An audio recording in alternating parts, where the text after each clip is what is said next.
All right, bro. We can get into it. Yeah. So, before the episode starts off, yeah, we rebranded to Spit the Truth, off of History in the Making. The meaning behind this rebrand is that it matches with a Twitch emote. I know a lot of people are like watching on YouTube and stuff, so they probably have no idea what it is, but it makes a little more sense than History in the Making. So we decided to rebrand. But yeah, we can jump right into it. Do some introductions. I can start off.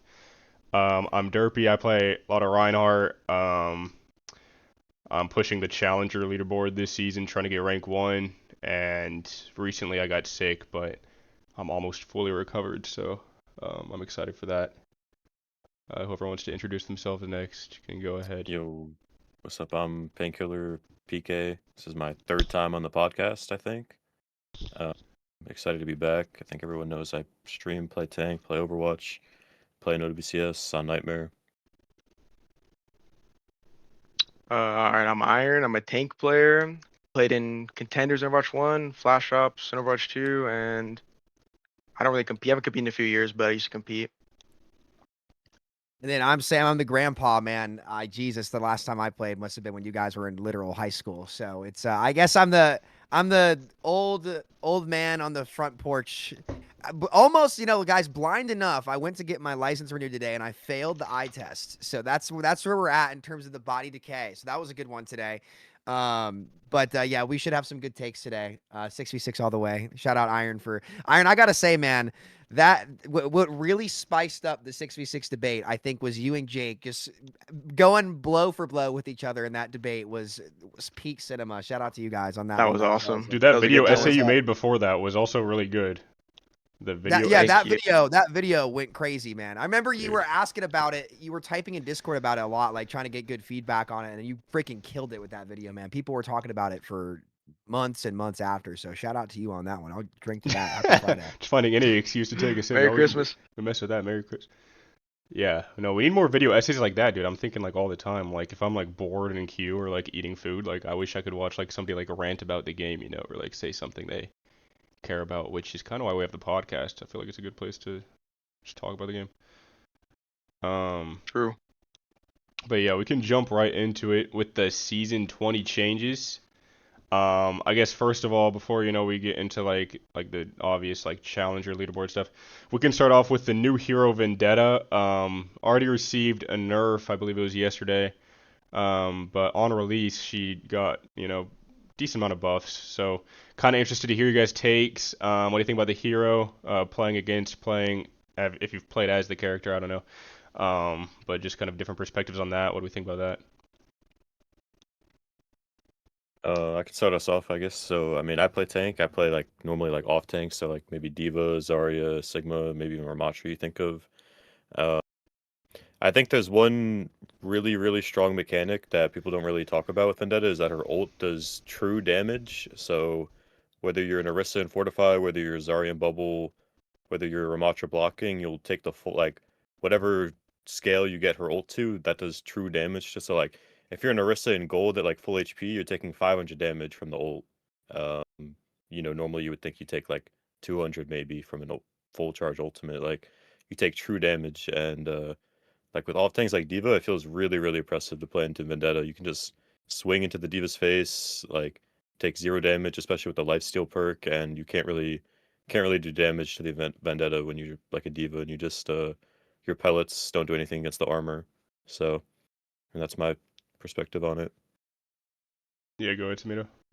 Yeah, I want to add to that. So, like, as I guess a flex DPS player, though, an old and washed one, that was what I said about Vendetta's ult in my video too. People were saying the ult was bad, and I was like, dude, no, this is the best like projectile. Like that, compare that to Venture ult, and it's like, yo, like there's so many things to stop Venture ult, so many different plays that you can make. But like the fact that you can go like up in the air with it, hide around a corner, you can't really see where it's gonna drop, and it goes through everything. It's probably one of the more powerful ults. Like, granted, you need some setup, and you have to use your E or your I guess if you're on console, like your sword throw to like set up with it. But it's really, really strong if you can set up with it. And I'll say about Vendetta, I think Vendetta is the most fun I've had playing like a flex DPS that's come out since Echo or even like DPS Doom. Like the cycle, like the way that I cycle around the map is like pretty similar. I think she's better in Brawl than like actual hard dive though. I think like you said against the Diva matchup or like even against and I've only played it in 6v6 to be fair. I've not touched 5v5. But like this shit you can do to tanks in 6v6 on this character just by holding a corner and getting an overhead slam with your lifesteal. Like you double slash a Sig or triple slash a Sig, he's one shot and his grasp is not going to do anything to you. So I think particularly the matchups that are strong for Vendetta, she can be really dangerous. I think she's really fun.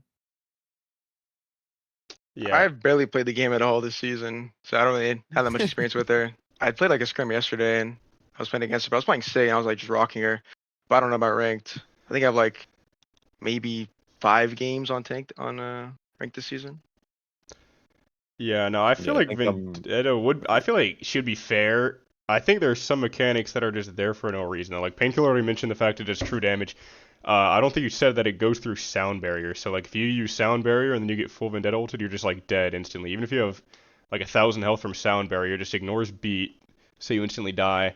I think her block completely blocks like melee damage, which includes, I'm a little biased, it includes like Rhine swing, Brig swing, like all of the melee esque abilities. Does 0 damage at all, so that feels kind of unfair. And I just think there's a lot of like interactions that don't really have to be there. I feel like she could honestly be pretty balanced once they sort that stuff out. Because right now I think she's still a little strong, even with those nerfs they put out like yesterday. But I think overall, like, I just need a couple like smaller nerfs and then it's fine.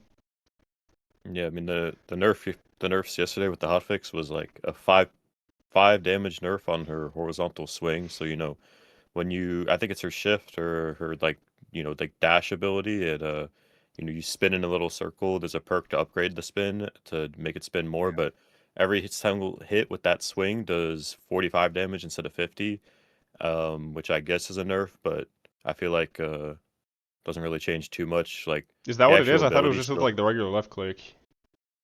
Well, I thought it was that. Am I wrong? I could be Um, wrong. I thought it Did it was say did it the. say whirlwind dash or did it say the swings? it I didn't know there was a said patch yesterday. it said horizontal swing damage reduced on Palatine Fang. I think that's just like, oh, somebody said the spin in my chat. I thought it was the regular gun with the I sword. mean, but Well, it's either way. still. Even still with the regular like left click, like it still has the third charge is like what's the actual damage, like the third swing where Yeah, you strike down, like that's like yeah. the huge damage burst. Um, To clear it up, it is so the primary that they nerfed, I think, people are saying. yeah, I But mean yeah, I know your story. in like GM and like champ rank, like I feel like Vendetta is like a top 5 hero ban right now. Like I know we're just talking about Vendetta, we're not talking about the game state right now, but I feel like maybe every other game or once every 3 games she's banned. Like I myself as a tank player obviously ban her just because in 5v5 she's pretty oppressive. Um, I played in one scrim so far with Vendetta and it felt really, really, really strong. I played against like Dreamland with my Nightmare like Face It team and it felt really, really easy to win on Vendetta. If the enemies didn't have a Vendetta, or like a full counter comp, or I think a one weakness she has that I've talked to Rocket about, because he's played a lot of Vendetta since she came out, even in the quick play, is that she feels really weak on like payload maps. Mostly just because like Flex DPS, like you think of like Tracer and Echo on payload maps are a lot stronger. Um, maps are like a lot more open, makes it harder for Vendetta. But outside of those maps, like I feel like she like can be played anywhere. Like even if you look at her win rates, they talked about her win rates on the developer Q&A, like it's still at like 58, maybe 59 across all ranks. No, it's insane. You compare that to like a hero like Hazard or Lifeweaver, even Freya, I don't think ever got that high. I think Freya only got to like around like 55, maybe 56, but like 58, 59, 60 win rates across all ranks is like With a high pretty pick rate pretty too. strong. That's Yeah, what's high crazy. pick rate too. And a low floor. One thing I noticed is like it's super easy. Like unlike Freya, you had to be like an actual like really solid player to get that value out of the character. Vendetta, dude, you walk up, you cleave. If you have a team that can actually walk with you, you just do so much, so much. I know because Yeah, I was able to do it, and I'm old and washed. So like if I'm out there doing it, bro, oh god, yeah. I mean, I see players who aren't like typically high rank in the last few seasons. Like if they one trick Vendetta right now, they're like a few ranks higher than they've typically have been for the last few seasons. So that's like another thing to note. Like you always have to be cautious with like heroes that have a low skill ceiling or like low skill floor. Players can just easily pick them up and like win lobbies where they don't really know what they're doing, or like carry lobbies where they shouldn't, just because the hero's like fundamentally strong. Maybe not broken, but just like it's just a strong pick. Like if the enemy doesn't have a Vendetta and you do, you're probably gonna win. Yeah. No, I was playing some quick play the other day, and like, dude, everybody looks good at Vendetta and quick play. Like everybody, like even in the lobbies where it's like some quick play games, like people are actually really good. Like some of these quick play games get serious, but like even in like the noob lobbies, I didn't go against a Vendetta, or I didn't have a Vendetta that like looked terrible. Nobody looked horrible at Vendetta, because all you have to do if you're like a noob is just walk up to the tank and like spam your left click button, and you're gonna do a lot of damage and probably get some kills every now and then. But yeah, so I agree that the skill floor definitely very achievable by most players. But I don't know, like, is that just like the nature of the hero's design? Because it's like a melee character, there's not much like aiming really going on with the like base weapon. Is that just how it's gonna be? I mean, I saw uh, Tensa getting value on Vendetta, so she has to be yeah. easy. Well, Tensa's good at melee heroes. He plays a lot of Brig. Right. Tensa's good at. Yeah, sure. Didn't he drop a screenshot of him like higher ranked than somebody? I forget who did he It's like tag on Chopper, I Twitter? I saw. think. I was talking. Yeah. Yeah. That was funny. If Shout Tensa out can Tensa. play the character and get kills, they have to be easy. I don't know. Yeah. But I don't know, the developers insisted that there had to be a melee DPS character in the game. I mean, that's why Vendetta was a DPS over a tank. So like, I mean, I don't know if you have a I melee like DPS. those characters personally. Yeah. I'm biased, obviously. Like those have been some of my favorite characters, like DPS Doom, Iron Fist for his. And I know they say, "Oh, Iron Fist is actually good now," except he's horrible in 80% of matchups, and punching tanks all game is so boring. But I do think there's room for those characters. They're really hard to make like happen, and I think if they tune Vendetta back, it's probably fine. But Yeah. we'll see what they end up doing. Yeah, I think I think one characters thing being is broken on go ahead. release is good. For the start at Yeah. least. Sell some skins and like let people play her, and then probably nerf next season or mid-season. I think they just need to nerf the block. Like, if they were Yeah. to nerf one thing, it just needs to be the block, and it doesn't have to be like that much, but like just a little bit, because it feels like it's doing a little too much right now. I think if they nerf that, then like you'll get punished for your mistakes more, and it'll be fine. And another thing I saw, and before I guess not to wrap up the gameplay side of this, one thing that I want to talk about that I loved about Vendetta, did y'all watch the comic story they actually put in the game? It's something that Rivals did. Dude, I listen, I was a big Retribution enjoyer back in like 2018. You guys remember that Blackwatch event where like they had all that event was like the peak of like the Overwatch story before everything happened, right? Well, they like tied in that event and Reaper like shooting her dad and killing her dad to like her story to this, and it was the first time that I felt like Overwatch 2's like story and like I guess storyline came full circle with like the peak of Overwatch 1. So as somebody who really loved like that storyline, was really into it back then, to actually see them kind of tie the bow in the actual game, which is something that Rivals did that I'm glad Blizzard's doing now too. That was actually pretty nice. Like if you guys have not watched that like actual cinematic, and the voice actor is amazing too. The comic, or was it like a really 2-minute good. like animated, like not really animated, but it was It was an animated thing and a narrated by the voice actor review of the comic, of like they wrote a comic and they put it in the game, and I was like, dang, like, this is actually fire, because it felt like I was watching Retribution again and the continuation of that story finally. So that was actually pretty cool. We can go back to gameplay. I just wanted to note that I actually liked that quite a bit. No, you're good. That's good stuff to add.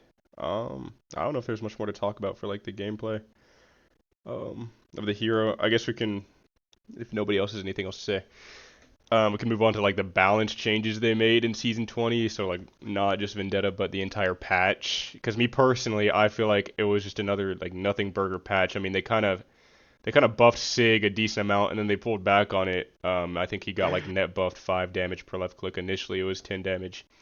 But other than that, I can't think of like anything too crazy out of this patch. Like they rando buffed Bastion.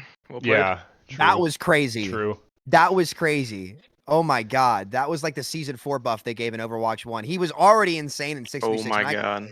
He was.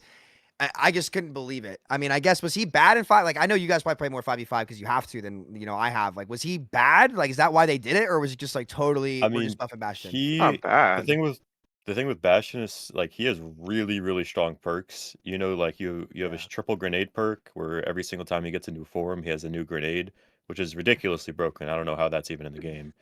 But then you also have a self heal perk, which is also completely broken. Yeah. So on top of Bastion's perks being really good, they buffed his like neutral fighting, just with his like regular shooting. So he has like the same time to kill, if not faster than Soldier.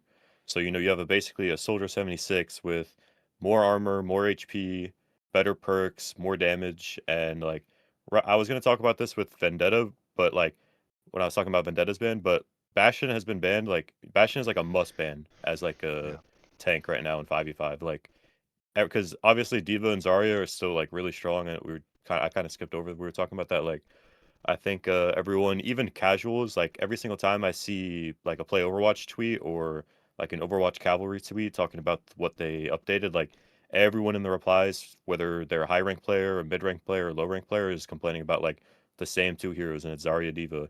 And the thing is with that, like, yeah, they're really impressive, but in ranked, everyone just bans them. Like both teams will ban like Zarya or Diva, and then you have like a hero like Bastion that's just like unstoppable when you can't play like either of those two off tanks. Didn't they reduce his hitbox too, or like his model size? Didn't they change that, or am I I going I think schizo? that was like one of the That was recent a while patches they ago. did.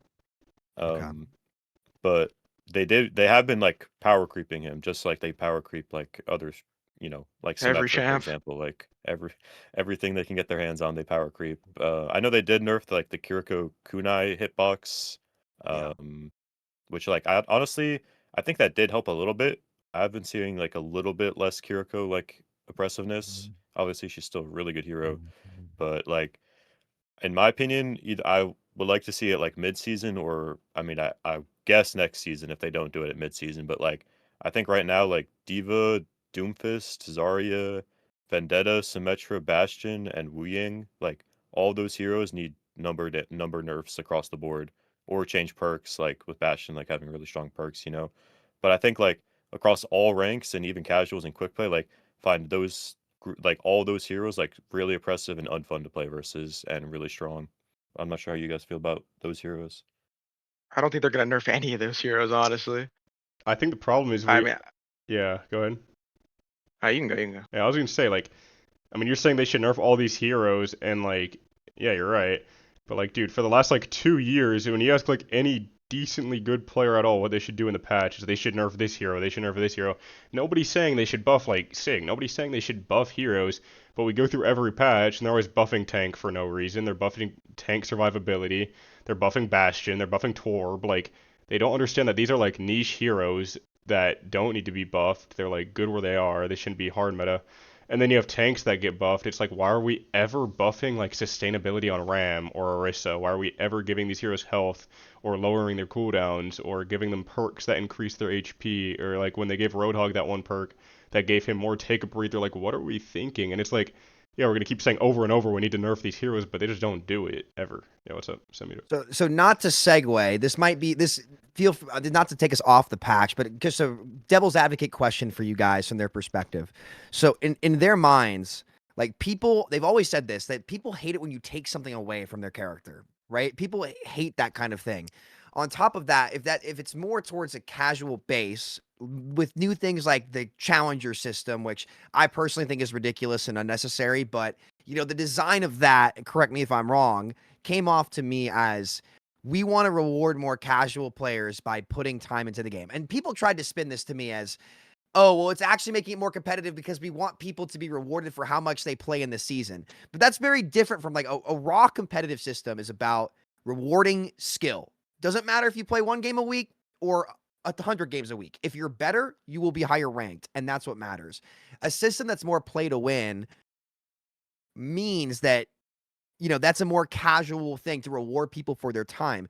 Do you guys think that they never nerf these things because they always want to add to the game and not take away from that because the game's going more casual? Or do you think that it's just something totally different? And I don't want to segue us off the patch quite yet, but what do you guys think about something like that? And do you think I that has actually have anything to do thought with about it? that a little bit, and it's like I think sometimes they actually do nerf heroes, but they nerf the wrong things. Like I remember when Ball was like, I mean, this is like probably a month or two ago. Like everybody complained that Wrecking Ball never died. So the patch, like they nerfed him, but they nerfed his ammo. Like it went from 100 to 80. So like that makes the character feel terrible to play. It just feels worse for the user. So like yeah, I agree with you. Like they shouldn't do that. But it doesn't like make the hero more fun to play against. Nobody cares about the amount of ammo on a Wrecking Ball when you're playing against him. They care that he doesn't die. So like first of all, they're nerfing these heroes bit in the wrong way, so that it kind of like makes them worse to play. And then you have like there was like a hazard nerf a month ago. I think they like nerfed his HP or like his block or like made it so you could take headshot while blocking or something.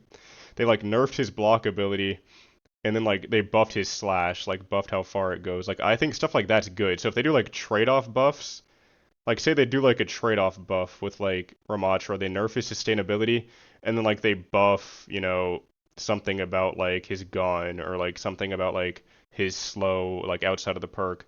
That'd be a decent trade-off to do. Like I wouldn't be that mad personally if they did something like that, and it would also probably still be fine for like the players that are playing those heroes because like if I'm doing like a personal thing, like let's say they nerf Reinhardt sustain because like all that hero does is sit on the payload and like live and just get value.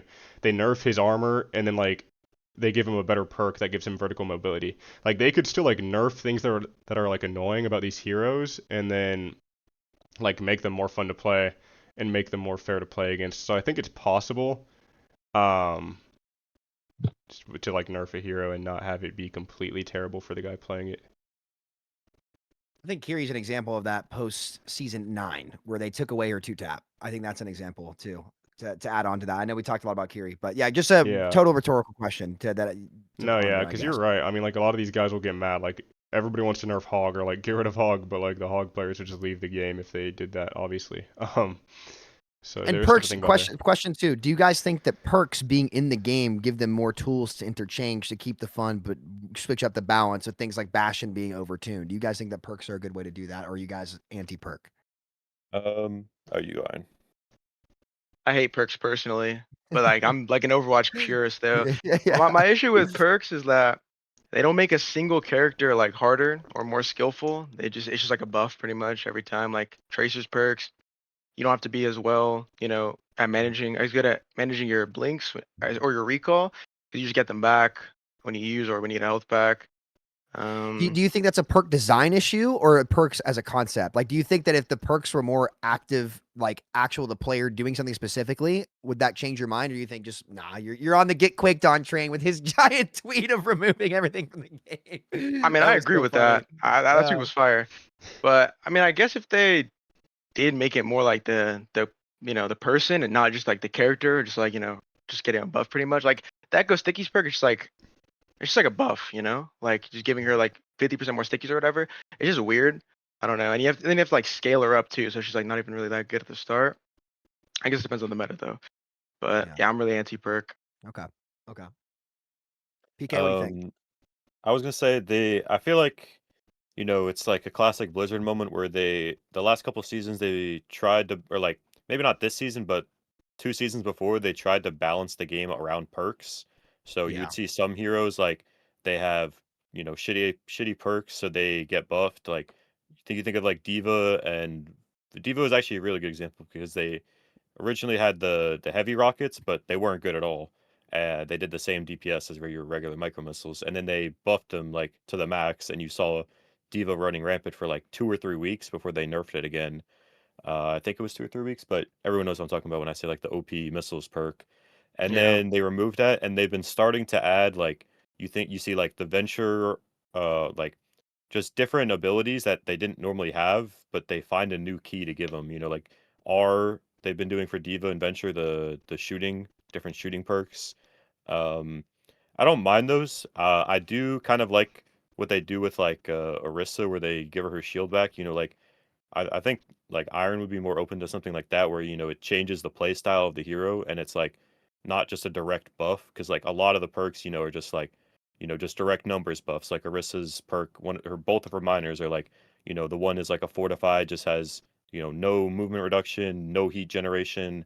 The other one, you generate 100 health per second during your ult. Like those are just direct buffs. But like niche things like Orisa shield, where you're doing a trade off, like you're losing your spin for a shield, whether that it's a good matchup for you into the enemy team comp or a good matchup for your team. Like having, I think, perks change like that, uh, maybe make the game feel a little more stable and easier to balance, because they went back to nerfing numbers, but now you're stuck in a system where it's like, okay, you have a hero like Bastion who's either going to be like really strong or really weak, but he has like right now he has really strong perks, and then they buffed his regular shooting, and then now he's just like he's just through the roof, like just really really strong, so much damage.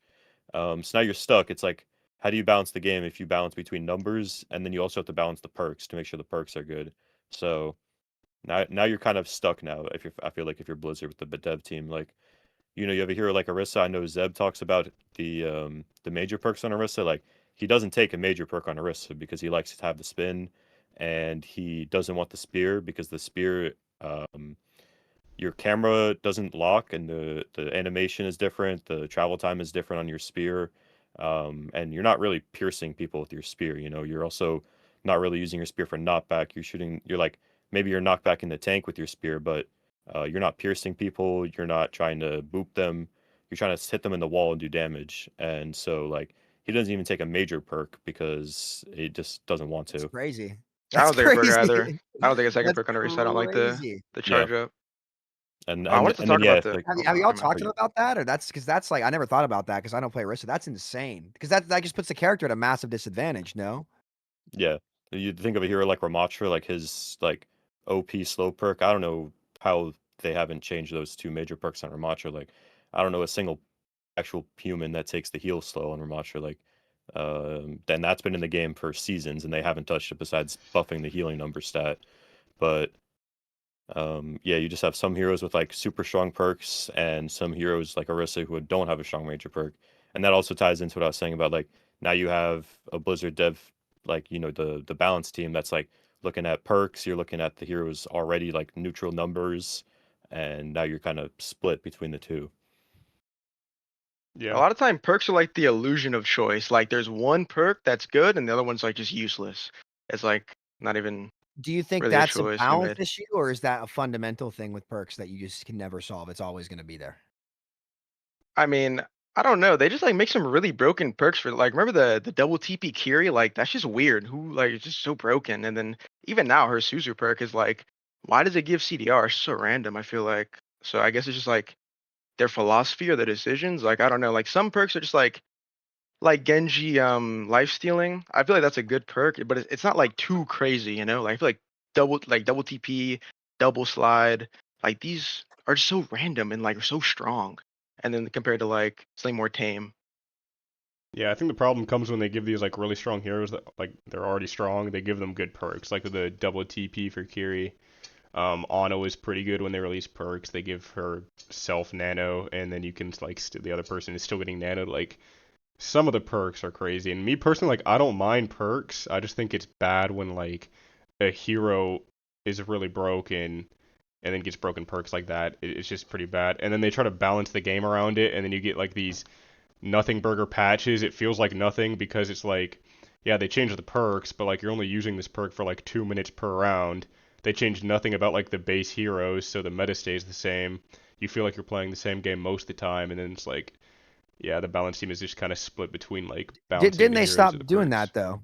Doing what? Like, and you guys, to be clear, I completely agree. That season where like, and that was like my first season like playing Overwatch again, where they Yeah. only balanced perks was so lame and just way off the mark. But didn't they stop doing that? Aren't they balancing They perks? they've been more focused on like real hero changes lately, and like a lot of them are still pretty useless. But there have been some patches where like they kind of tweak some perks around. Like you're looking at the patch notes and like 8 heroes get changed, and like half of them are just like small perk changes, doesn't really matter, and it's like, oh, okay, that's the only patch we're getting for the next month and a half. So it feels kind of trash. And I don't mind those like when in season 18 they changed every perk on every hero, like not every perk on every hero, but like they changed every hero's perks. I didn't mind that honestly, and like I kind of feel like they should do that more often. Just because I feel like perks, for casual players, they make the game more exciting, and then like even for like competitive players, like having new perks like in a cycle kind of changes the game up, makes you think differently about the game. So I'd be fine with that. I just don't like it when there's like a patch with 8 heroes. It's like small perk changes, and then like there's maybe one like real change in the patch, and it doesn't end up doing anything. Yeah, I Yeah, wanted I to talk wanted about to. the Oh, you go. notes. Yeah. All right, like the past like couple of like start of the season and mid-season patches have just been so air. Like people have been asking for Zarya nurse and Diva nurse, and like I'm okay with Zarya not getting nerfed because I play Zarya obviously, but like it's just weird. Like why isn't she getting nerfed? The whole community is complaining about her. I mean, yeah, she's pretty broken. All the thing. I mean, tank balance is like a separate issue also because solo tank. We can talk about that later. But the notes have just been like so air, and then they'll randomly buff a niche hero. Like I think they only balance the game based off like pick rates or Yeah, something, it's or just like win win rates. rates. Yeah.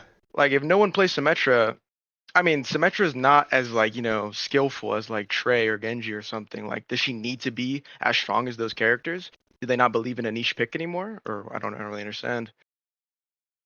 If you look at it, like Diva Uh, has a negative win rate, like I'm pretty sure over every rank. Maybe not like, Grandmaster champ, but Does like that mean she needs overall. buffs? Like Well, they're just not gonna nerf her. That Yeah, like that. I think so that's what does they're Tier 2, thinking. right? Like it's terrible, but that's what they're doing. They're just looking at win rates I mean, entirely.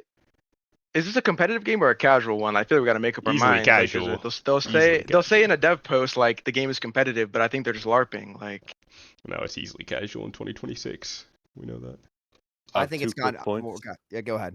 The first one was like you guys just now. You guys talking about the esports scene, and Iron. We were just in Ohio for the collegiate lane, and I'm sitting there talking to some of our Valorant players, and they're saying like they're like mid tier 2 Valorant players, and they're getting like salaries that are like a little bit smaller than the top partner teams in NA, and it's like that's just tier 2 Valorant, and you look at like NA OWCS and like yeah they did just add 2 more partner teams, but like look at the last 2 years of NA like esports, like the scene is just not as big. Maybe the viewership is big on Twitch. I don't really know. I don't really follow the stats over the last few years, but like maybe they have good viewership now, but like still the problem is like there's not really funding coming in, and now you're starting to have big orgs. I think NRG just sold their company. I think there was another org I saw on X like today that also sold their company.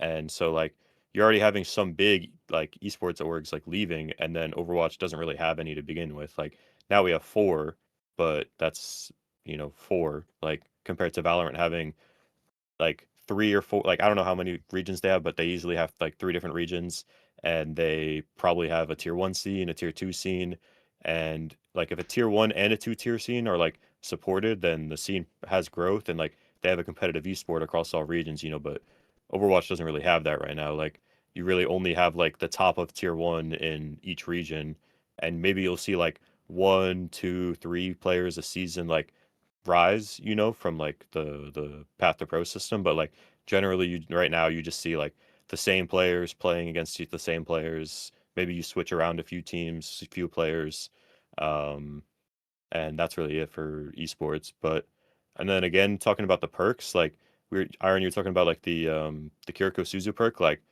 that's the thing too. I was thinking about the perks. Like, are they designing it for like power and balance, or are they designing it for like creativity and fun?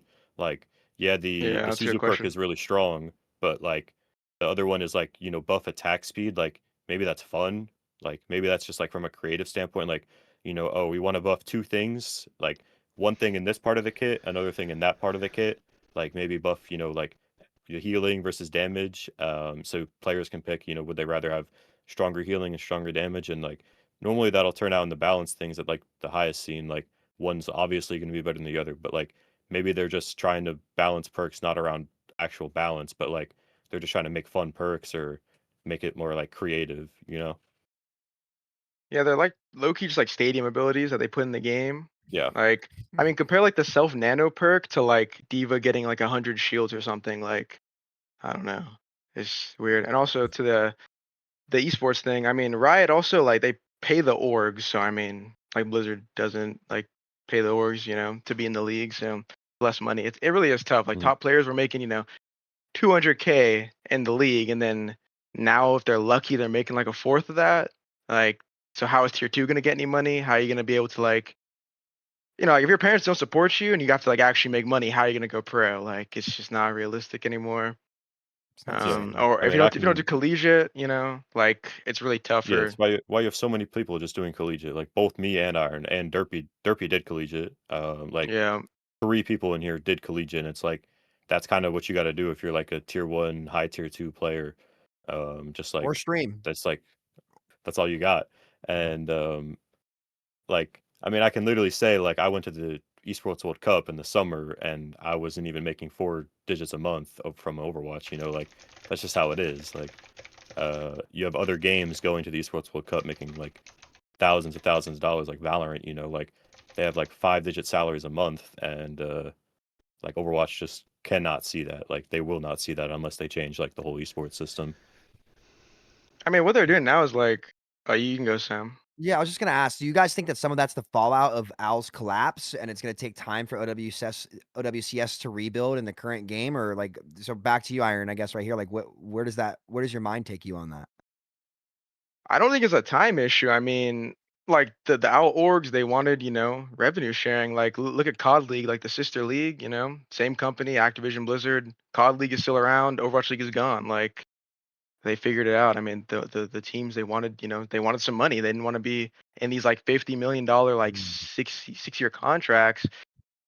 And so they just took the buyout and it's gone. And I mean, how's it gonna work? Like we want money in the game, right? Like for the orgs, but like do the orgs, do they want to just like drop 5K a month per player, Like, 5K a right month now, per? Blizzard Doesn't really have to spend any money. I feel like OWCS is like chill for them. Do they want to like inject funds to the orgs or inject funds? Like I don't think they want to do that. So I don't really see the salaries growing anytime soon. Yeah, I mean, I think it's also important that Overwatch has like orgs, like big orgs, you know, like obviously that's the whole point of the partner teams, but like big orgs like Team Liquid, Space Station Gaming, like those orgs will bring in viewers and bring in other org interest maybe, you know, but like after the NRG situation, like I feel like there's just like no way another big org is like gonna want to go into this without a partner Yeah. program. And What was the like story on that? Sorry to cut you off. Finish and then tell me. I think it was just like they just didn't want to select NRG for the partner program. They picked SSG and Liquid over them. I don't know which one got picked over, like directly over, but like they picked up old Team Liquid and SSG, and they after NRG like came in, they picked up SOG at the I think it was DreamHack in Texas, that LAN in 2024. They picked up that team and started supporting OWCS without a partner program, and then they didn't get invited to the partner program. So now it's like, why would they stay in Overwatch? Why would they keep supporting a team if Blizzard won't Yeah. support them back? Yeah. So like, it's just hard. It's hard for orgs to justify coming into Overwatch already, and then on top of that, you're not going to get supported by the game company. Like, I don't know how the scene will ever grow past like how it is now. The skins are, this is like a little off topic, but it kind of is off topic. Like the skins, what is with these bundles? It's like Ramatra, Venture, and like I don't even remember the last one. It's like Lizana. 3 skins. Hey, they're all reskins anyways. Like why don't we get some like custom artwork? I know that takes like time and money and like maybe talent, but I don't know why they don't just do this. Like put some effort in if we're like really trying to actually grow this esport. Yeah, I don't know how there was only 3 skins too. Like throughout the entire year, just 3 skins per partner team. Like we couldn't do one a stage, you know, like I just I don't also think just really it's hate an esport reskins. heavy game, man. I just don't think that's Overwatch's demographic nowadays. I just don't. I think I think there obviously is a big market there for it, but you know, it seems like way more, what's the word? Like mainstreamy, I guess. Like they do so well with like their K-pop integrations, their One Punch Man anime integrations, stuff like that. Maybe if you could find a way to tie some of that into esports, but at this point, thinking about what you guys said, you know, for me, like at least when I stopped playing in 2020, like like it was a tough decision to make because you could do your entire salary from like a tier 2 org from literally one sponsorship. Like just one sponsorship on your own, like a YouTube channel or something like that. Like, I can talk a little bit about like what this was in prime contenders, like Iron, like the contenders teams, like there were a lot of orgs in like prime OG contenders, like back when they were old brackets and stuff. There was like NRG was in it with their academy team, like Montreal Rebellion was still in there, and people were doing like I used to all look at right. Yeah, yeah, dude. There were so many different teams.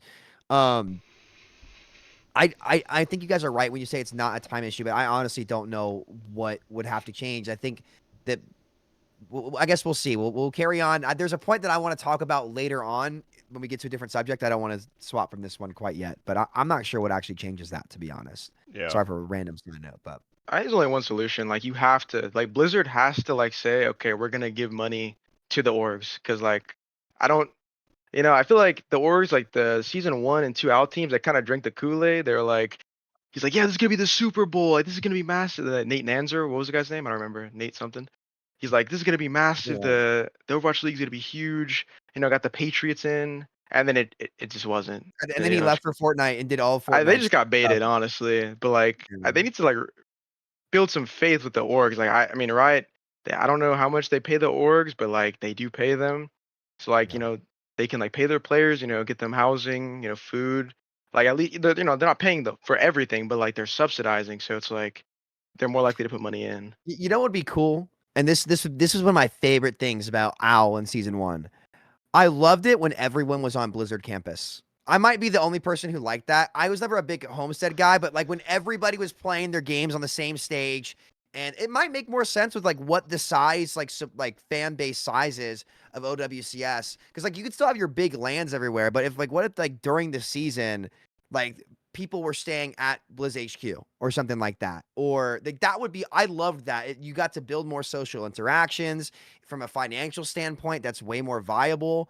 I don't know if they'd ever invest into doing something like that, but I loved that, man. That was super cool. And maybe you could do it in Korea one year. I'm sure every NA kid would love to go play in Korea. I mean, you have to convince your parents and stuff, and I'm sure that would be a tough ask for a lot of the kids, but I don't know. Maybe that's some kind of solution that could be really cool to help kids build their brands, help Blizzard build a brand. Because I like the OWCS brand. Would you guys say that the OWCS brand has met your expectations in terms of what you expected from it, or is it kind of like gone under? Like, where would you guys say you feel on where that stands right now? I feel like it's not even like close to the league, like salary wise, like prize pool wise. Like the biggest tournament of the year is Saudi. So like without the Saudi money, like the prize pool would be so small compared to like if you win Overwatch League in the playoffs, the first place gets $1 million, and now like the whole prize pool for the biggest tournaments are not even $1 million. So I Yeah, mean, I there's just no remember money, it was funny to me when like I think it was the tournament stage 1 this past year when Nightmare, who then like became GK, by that roster, they beat Crazy Raccoon in like one of the matches, and I saw how much they got paid, and they got paid like 9,000 total as a team after that whole tournament. Like you split that amongst Really? players and coaches. Yeah, like I looked at the share of I'm the going on prize PD. I need to pool. see that. Dude, I think they announced it on Twitter or something. It was like after that tournament, they like put how much money each team got, or like from the prize pool, because the prize pool was undecided, because I think they were still like factoring in like the crowd bundle stuff. But I'm pretty They sure got like, 26K for third. wait, That's awesome. yeah, wait, was it 26? Dude, I swear it was like 9,000 for the China lad. It was for the China. Or Nine yeah, doesn't this is sound right. yeah on Pedia it says They 26K. won and they That's won and they got 9K. No, they is beat what Crazy you're saying. Raccoon. And, like, well, they No, didn't no, win the no, whole they got thing. They third. didn't win the They whole thing. they got Oh, okay. 26K. It was just So yeah. like like Well, that's if still, you I split mean, that after like Yeah, if 26K your among org like takes a cut. coaches, org, players. it's not profitable. I mean, Yeah. and esports orgs, by the way, I mean, correct me if I'm wrong, if people like don't know this, but this is like from a lot of gossip and people talking around the street. Like a lot of them at least used to operate like at losses a lot of the time. So like I'm not sure. And again, I might not be that well versed in this. This is just from grapevine stuff that I've heard. And one of our old org owners ran away with prize money to Thailand, and they had to make it up to us. That's a story for a different day. But that was crazy. That was one of the craziest things I've ever seen. But that's a bummer. But how do you get more money into it at this point? I don't know. It's got to be Blizzard. It has to be. They have to. Well, it has to be. There's nowhere else it can come from. Even better, Iron. It needs to be Microsoft. It needs to be Microsoft. But how they, if they ever even attempt to do that, like there's so much bloat at that company, and that's just not on their agenda. I don't think right now. It'd have to take somebody at Microsoft saying, you know what, we want to bring back E3, and we want all of the Microsoft esports titles to be at the heart of these tournaments, and they need to run their own kind of DreamHack-esque style of thing. But who knows? That's a conversation for another day. I mean, this is just like a side note too. Like, does OWCS even like have any sponsors? Like DHL. I know DHL is fucking DHL? everywhere.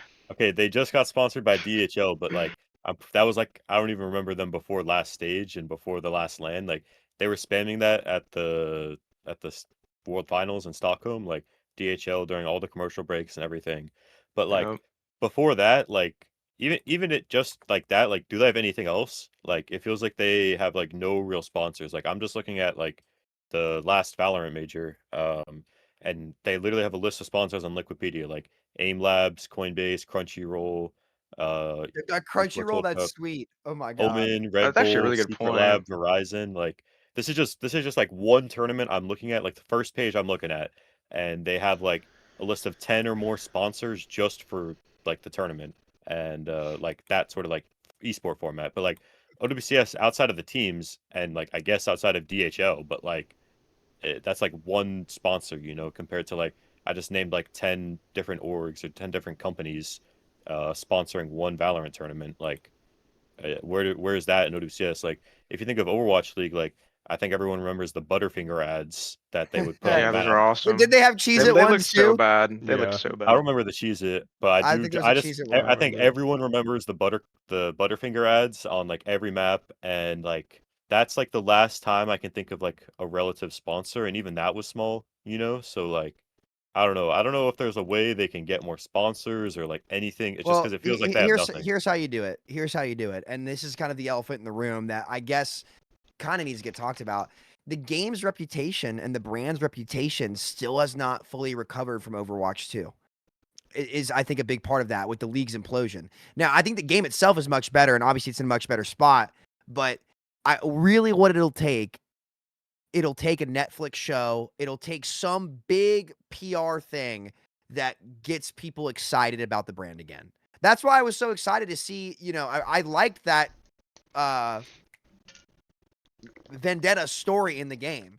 That's a big, I think they're priming themselves to get there. And I know, do you guys know the story? I think I mentioned this before, Durpee, about why the Overwatch Netflix show got canceled. You guys know what happened? I don't know. Yeah, you told me. I Oh, remember. yeah, Bobby Kotick, I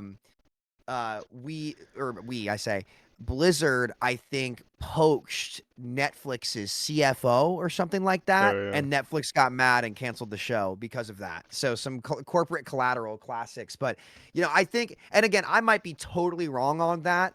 There might be some logistical reason that brands don't want to come back, but I have a hard time believing that you can have that many sponsors for Valorant and you can't get the same to a game like Overwatch somehow, some way, when at its core, it's got the best shooter game engine we've ever played. I think anybody would unanimously agree. At its core, it really should be one of the best esports. And I'm not saying it's not now. Again, I've not followed the space as much. But if they can do it, why can't Blizzard? And I think really the public image of Overwatch 2 it's very hard to overcome from the outside looking in. It just needs to be the cool game again. That's it. If it becomes the cool game, then it's fine. Regardless how people who still play the game feel. How do the people from the outside looking in think? And that'll be a big challenge for them to solve. That I think they can do. I do think they can do it. Just make a TV show. Really, that literally always works. It worked for Cyberpunk. It worked for Witcher 3.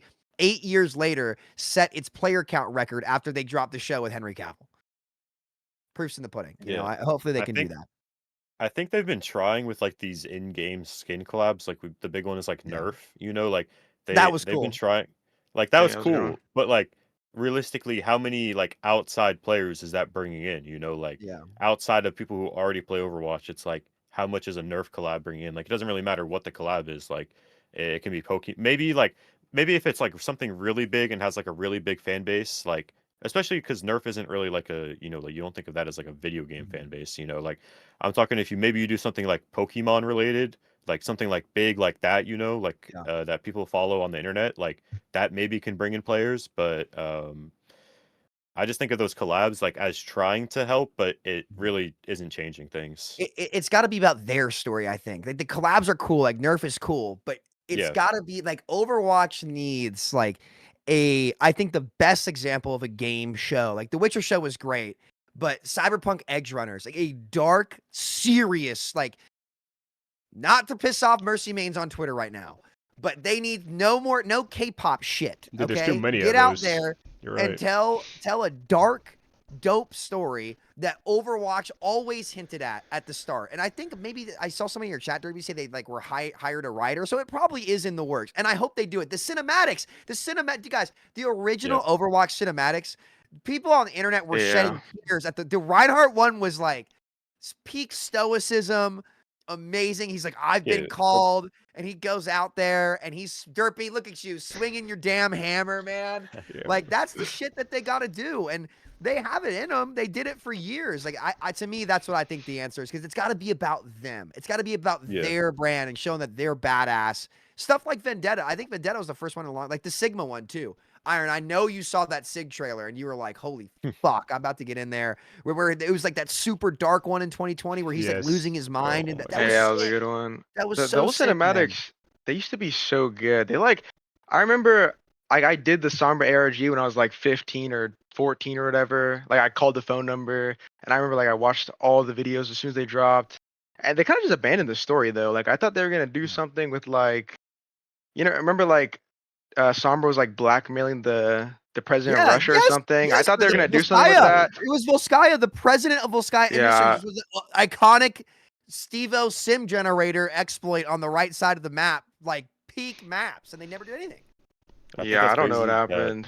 It's just like you literally think about that year, and it's like that's how Overwatch won Game of the Year in 2016. It was just so popular. So good. Like, it was so good. It was so popular. There was such a like respectful, friendly, like positive interaction with like the general gaming community, and like the shorts. Like if I will go up to any one of them, I guarantee it's just like millions and millions and millions of views, like hundreds of millions of views, and it brought in so much more. And it's like now you look at stuff like the only like I feel like public Overwatch like content they do is like correct me if I'm wrong or add like is it not just like OWCS? Like is that the only thing they like release recently? I know you've been saying the comics, but like I feel like people don't really I don't want to say care about the comics, but like only the people that are currently playing Overwatch like will read the comics because it's like something they're already doing or already interested in. But the comics aren't really bringing in more people. Like you need those shorts, you need some sort of video formatted that people can watch. However, like even just a YouTube series, like the shorts literally did enough. Pokemon did one too. Do you guys remember the Pokemon? Oh my god.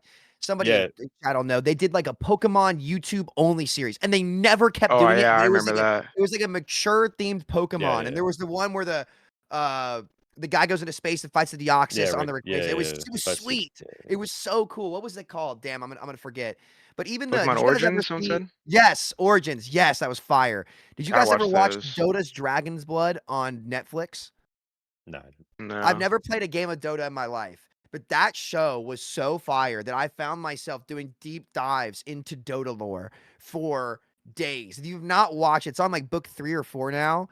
Fantastic. So that's all they need, man. They get that back. People pour into Overwatch. You see this competitive scene with all these amazing characters that they have the story. And that's where Rivals has done well, despite their game engine being terrible. It's like, it's so easy for them because they just drop Deadpool and it's like, holy crap, the whole world is playing the game. So yeah, but I think we've been on this forever. Sorry, I took us on a crazy tangent, but no, I think it's a good point. Look at Arcane. Like Arcane made League. League was already big, but Arcane was huge. I mean, we're kind of just Gap by Riot. I'm not gonna lie. We've been Gap by Riot for a long time, pretty much in all fields.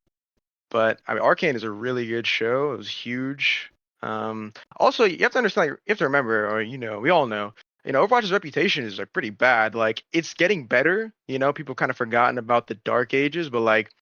Think about all like the millions, probably is millions of people that will never play Overwatch again because of like Brig or because they like just didn't update the game, or like because the Overwatch 2 launch was so bad. They're like, oh, it's the same game. Where's the PvE? Like, there's people that are just never gonna play again, like because they're just scorned, Yeah. And then also like Blizzard had like their drama with their scandals too. Like that's pretty much worn off, but like there's still so much. Like I feel like Overwatch is just now kind of like re-emerging. Like the Overwatch, the OWCS viewership has been growing. Like, I think last year the finals got like maybe like 80K. This year was like 120 or something. I didn't look at the numbers, but just on Twitch. I mean, I didn't look at the websites. And one last question before Durpee, we can pivot it to Stadium or whatever. One last question for you guys, I think, to wrap this off. Stadium. Do you guys think at this point, because I was one of the first people to like, I'm still dying on this hill because I think I'm right. Do you guys think they need to drop the 2 and do a different rebranding for Overwatch? I think they do. I think there's nothing that you can do to salvage the reputation of Overwatch 2 because people at home have it in their minds, and doesn't matter how right you are, it's about what they think, and they're never going to care. They're always going to look at it as, oh, Overwatch 2, heard it was trash, whatever. Do you guys think that they should do some kind of rebrand to Overwatch, whatever, with a big update to the game or a show or something? Or do you guys think it's Overwatch 2, we're sticking with Overwatch 2? I thought they should have a while ago, like when they, first did it, and then they didn't end up like going through with PvE. That's around the time when I thought they kind of could have gotten rid of the 2, because I mean at this point, like, what really changed? Like, you made the format transition from 6v6 to 5v5, added perks. Like, it's been a while now, but like even at this point, I don't think you could say that it's Overwatch 2 over Overwatch 1. But like at this point, I mean, I don't think they're gonna do it. You're already like what, like 3 years in almost to Overwatch 2, so Yeah. I don't know. Didn't they do stuff with WoW though too? Like, any of you guys play WoW or like StarCraft? Didn't they do like different iterations of the game at some point? Or am I tripping? I don't No know. I idea. never really played. No clue. No clue. Okay. Do you guys Interesting. remember that Donkey video? Like when Overwatch 2 first came Yeah, out, he's yeah. like, Yeah. it's like Yeah. if it's just like new maps, like some new heroes, like it's gonna be a flop, and that's what happened. Like where was the PvE? Like we abandoned Overwatch 1 for 2 years to make this PvE, and then where is it? I'm still waiting. Well, I mean, to the casual POV, all you did was remove a tank, and that's all you did to the Yeah. game completely. And it's like, why would it go from Overwatch 1 to Overwatch 2? And like, I mean, that is really all they did. So, I mean, I think it's a fair assessment, especially after Yeah, they don't go I through with think PvE. even on top of that, like just talking about the transition of like from obviously 2 tanks to 1 tanks, like we all still play the game because we like love it or we compete in it, or it's like our like you guys are like Durpee doesn't compete anymore, but he does streaming, Samito's streaming and YouTube content. Like we all play the game for a certain reason. But if you're just a casual player, like and you played tank, why like or you like 6v6, why would you still play? Like they Yeah. removed the whole entire part of the game that you liked and thought was good about Overwatch was because it was 6v6, wasn't like your regular 5v5 shooter. And like you played tank or you played some heroes, like why would you still play? Like I think like, all of us who are tanks, we would rather have 6v6. Like Samito, you would obviously rather have 66 even though you don't play tank. But like we all still play, and we would hope that Blizzard would make the change again back to 6v6. But if you're just a casual player, why would you still play? They removed the fun part of the game for your like you're playing for Overwatch for fun. You're not really playing ranked. You need a casual fan base in Overwatch right now. Like you need a lot more players that are actively playing, and you don't have that. And a lot of players are just never going to come back because why would they come back? What's the point? Yeah, that's true. I feel like everyone is kind of like a new gen now. You know what I mean? Like I look on Twitter. Yeah. Anytime Mm-hmm. someone brings like get quaked on or like defriend, like just the other day we're tweeting about 6v6, and all the comments are like, if I like 6v6 is horrible, but I don't even think they ever played it. I think they're only like everyone's a new gen. I feel like everyone is they're just kind of fed up with Blizzard, like all the OGs that have been playing for like 8 years, or 7 years or something. Yeah. They kind of just like left, like. So I feel like everyone's like kind of new to the game, and they don't really care, or like they just it's not really their priority. I think that's good for Blizzard though too. I think they need to turn the page. They've got to turn the page to some degree. But yeah, I think you're right. Like it's like I mean, imagine how I feel, guys. I feel literally like I'm on a bingo board about to sit at the retirement home. It's an odd feeling seeing it all. But for me, it's been nice though to see a lot of you guys, the newer gens, like come in and fill your roles and like grow into the shoes, and hopefully things go different for you guys than it did with the dark ages of I know you guys played, but put yourself in my shoes here. I'm pushing 30 out here, and you guys are fresh out of college, in school, still got a bright future ahead of you. We'll see though. We'll see though. It is a lot of new gens. The France tweet cracked me up, and I guess real quick before we transition, what do you guys think? This might be the good transition tweet, Durpee. You tell me. What did you guys? I know Iron gave his answer. What did you all think about Quake's tweet, where he was getting a ton of shit, where he literally just goes remove everything from the game? Dude, I've never taken most Get Quake Quaked on tweet ever. seriously, bro. Okay, so like years ago, like 5 years ago, I'd always see like Get Quaked on complaining about like Doomfist bugs and how Doomfist is bad. And then like Doomfist was like good like once in Overwatch 1, and he was like tweeting out like, man, they need to nerf Doomfist. I hate that everybody's good at Doomfist now. And it's like, bro, you gotta like pick a side here, man. You're always complaining about how bad the hero is, and the hero's finally good, and you're like mad he's like, bro. So since then, every time I heard to Get Quaked on Twitter, I just don't take it seriously. But like, I mean, I think that I didn't like read into it. I read like 2 lines, then skipped. But like, yeah, bro, that's just get quaked on. That's what he's gonna tweet about. Like, some of the stuff they can probably keep. A lot of it they should probably get rid of. I agree, but yeah, I know. I really love it. I mean, I don't necessarily like disagree, but I feel like, looking at a tweet like that, it's like, you know, you don't really like care that much about a lot of the stuff, but you care more about like, oh, like we want Overwatch 1 again, like like Yeah. maybe like if we were still playing Overwatch 1 at this point, and like for the last 3 years it's been 6v6, still Overwatch 1, and they added perks, it might be like way better, or feel way better or care more about them. Like it would be like a fun little dynamic in 6v6, but in 5v5, like maybe it's just not the same feeling. It's just like it's not the same game, So it's like, I don't know. I just think that's another way you could look at it as well. I think that's a good point. Like me personally, I'm so over the fucking deathmatch game. Like I'm just tired of this shit. Like, oh, there's soldiers on an angle. Oh, we're dead. That's really fun. But I like to get Quakedown's tweet a lot. Like, I mean, I'm like a fucking Overwatch peer, so I think Overwatch 2 should have been 6v6, remove the CC, remove the Risa shield, and then like, nerf the supports. Like, you guys know like the Overwatch 2 beta, like only the AL players had it, and then like, we could play for like a weekend or whatever. Yeah. I think they should have just like done that with 6v6 and then started adding in the heroes, but I don't know. I'm really over the fucking deathmatch game. Yeah. Well, I feel like we want to talk a lot about that dev Q&A session they had because it kind of dives into a lot of those topics. But before we get into that, we still need to discuss one last thing with the new season, which is the Challenger leaderboard. I've been dying to discuss this topic. They didn't let me Awesome. talk about it last week on it. I don't think there's much to say. I think it's terrible. Obviously, you play the game. Obviously, you just play I the mean, it's game. moronic. Like, bro, I'm gonna run a subathon next week. I'll get rank 1 off that just because I'm playing the game. I mean, it's all you have to do. You look at the Korean leaderboards, whatever. Like, some dude's GM2, rank 1. He's above Proper, who's at Champ 1. Like, just a joke. I feel like there's no way this lasts longer than this season, right? Like, there's no way they're gonna keep this in the game for more than You one think season. that, but they're gonna There's keep no way. it. It's so They're gonna keep bad. Yeah, They're no, gonna- I they're mean, gonna no. keep They sit Yeah. there. Here's the problem. It's Yeah, go before you say Go that. It's funny. They advertised it. They're like, we have a gift for the top 500 players. We have something cool for the Right, high like- ranked players, and it's just so dog shit, bro. Like some dude's a Masters 3 at rank 15. He's gonna put top 10 in his Twitter bio probably. Like it's just terrible. I don't know. Oh my What were you gonna say, God. Samito? Like that was Durpee. That was a legit like a prime Mindplex tier leaderboard system. For Dude, like, Mindplex like, does so many 2015. things better than Overwatch did, bro. We need to go Dude, back to Mindplex. Dude, legit. Like, here's my thing. Like, listen. I respect the effort of what they're trying to do. I don't. No matter. Just, okay. Fair. That's fair. Dude, honestly, they're wasting like, they're resources. inching. Like, what You are know they doing? honestly, Like, fair. it doesn't Honestly, make any fair. sense. You guys are right. I'm not gonna sugarcoat it. It's absolute. Listen, I'm in Kentucky. I get to say this. It's absolute horse shit, and I would know horse shit when I smell it because there's absolutely no way you can ever make that work and have it be competitive. It's impossible. I don't care how you change the point values. I don't care how you change this. If your rank system there's only one thing to measure in a rank system, and that's skill.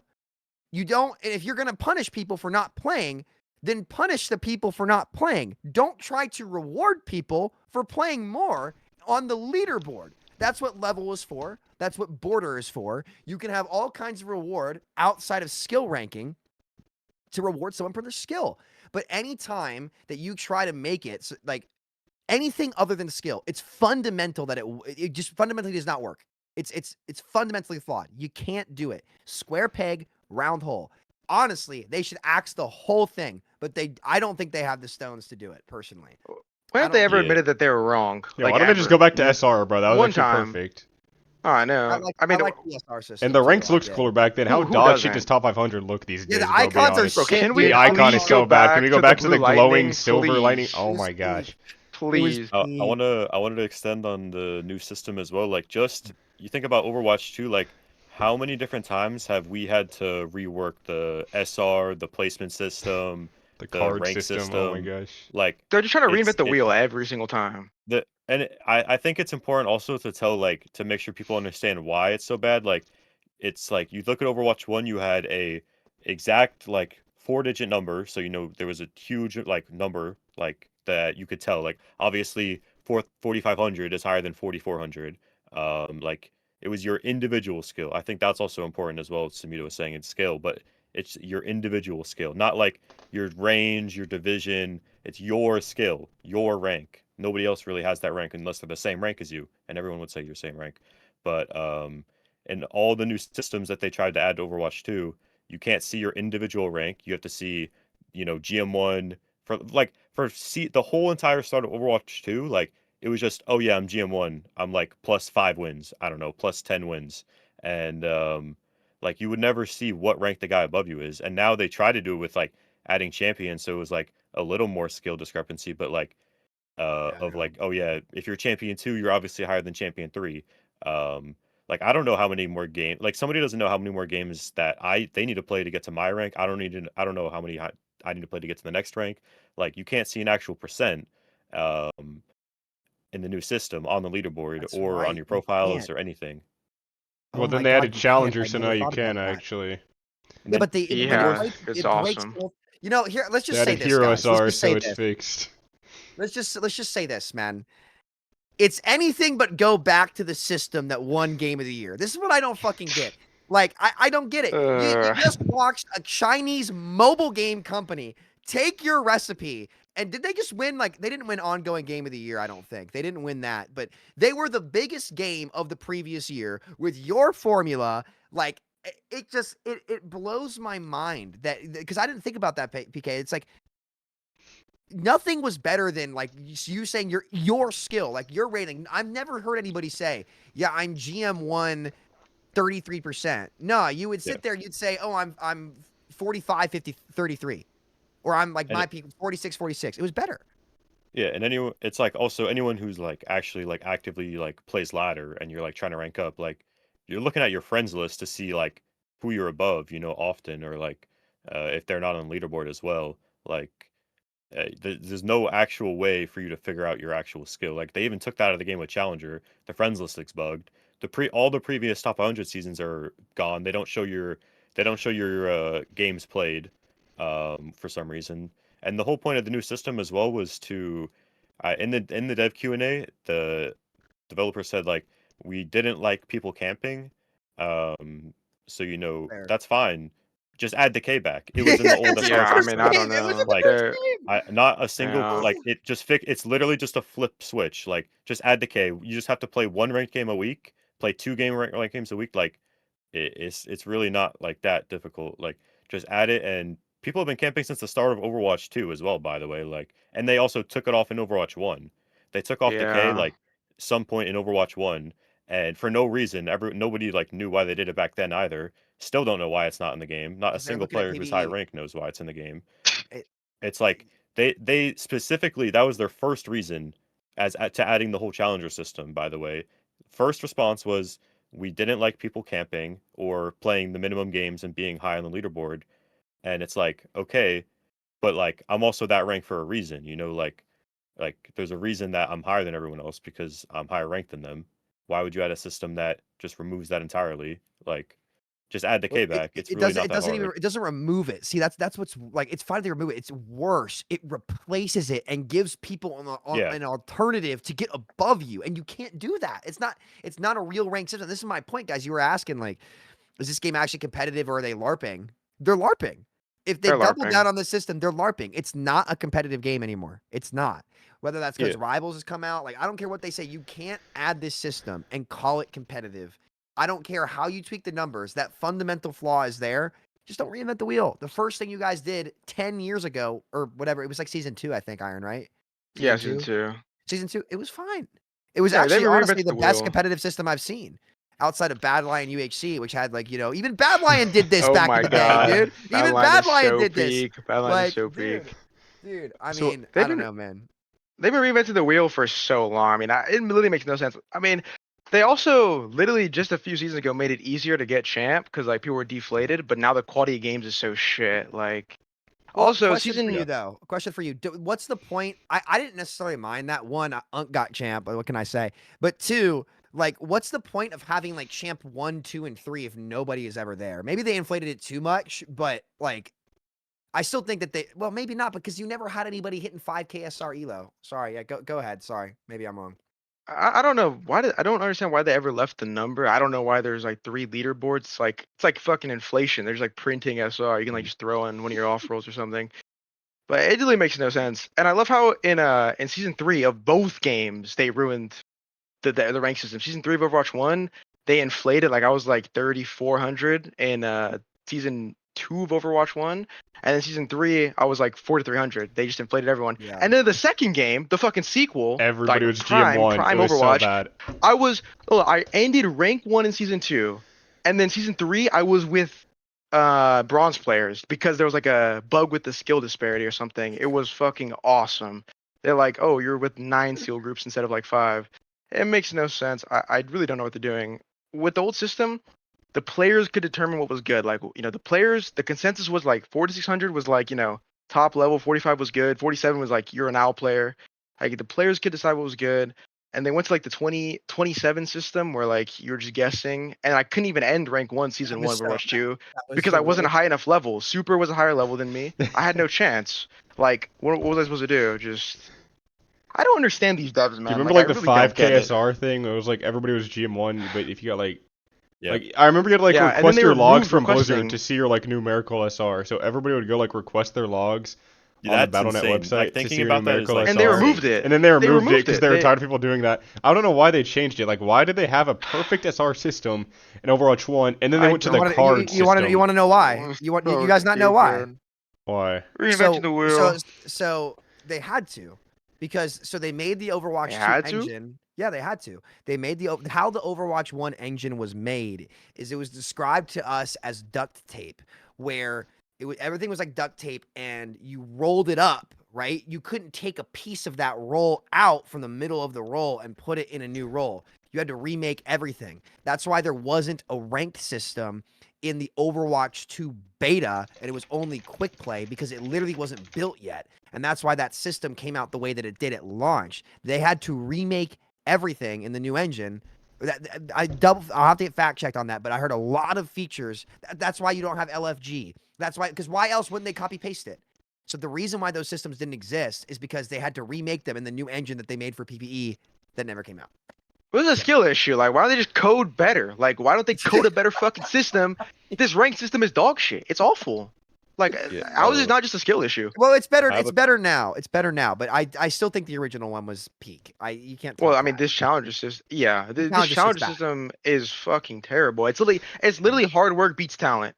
Like, you're good at the game, you're gonna be sitting in queue for longer, and then like someone's just gonna outgrind That's you. what's crazy. So PK, I'm gonna toss it to you after this. That's what's insane. The fact that when you're a higher ranked player, you're literally at a disadvantage. It doesn't matter like if you get more points or whatever. You don't get games as often. You can't play as much, and that's why it has to go all together. It's just I'm shocked it made it through, to be honest. But They're gonna you go keep ahead, it, PK. bro. Like, they're gonna Yeah. keep it. Like for me, it's like I have honestly been playing ranked and like streaming every day, and normally I always get top 10, like, and I'll play on the account for a little bit in the season, and it'll be like maybe 150 games. It's already been like 10 days, and I have like 120 games played. I've been streaming and playing every day, and I was rank 1 like last season. I was champ 2, and I started this season at like champ 2 20%, and I've climbed to champ 2 70%, and I'm still not rank 1. And because the guy above me has been playing for 10 hours a day, and he has Yeah, I he has almost mean, 300 Bro, I played games against him. He was played. rank 1. The highest player in the lobby was champ 4. He, Bro, he, I he has was- 300 games played in 10 days, and I'm already at the amount of games I would play in an entire season on my main I don't account. think you can Like, catch him. you realize I you're falling behind actually- right now. I'm literally Yeah, falling yeah, behind right now. You're just not off in the queue. fucking You're not podcast, You're bro. getting queue, bro.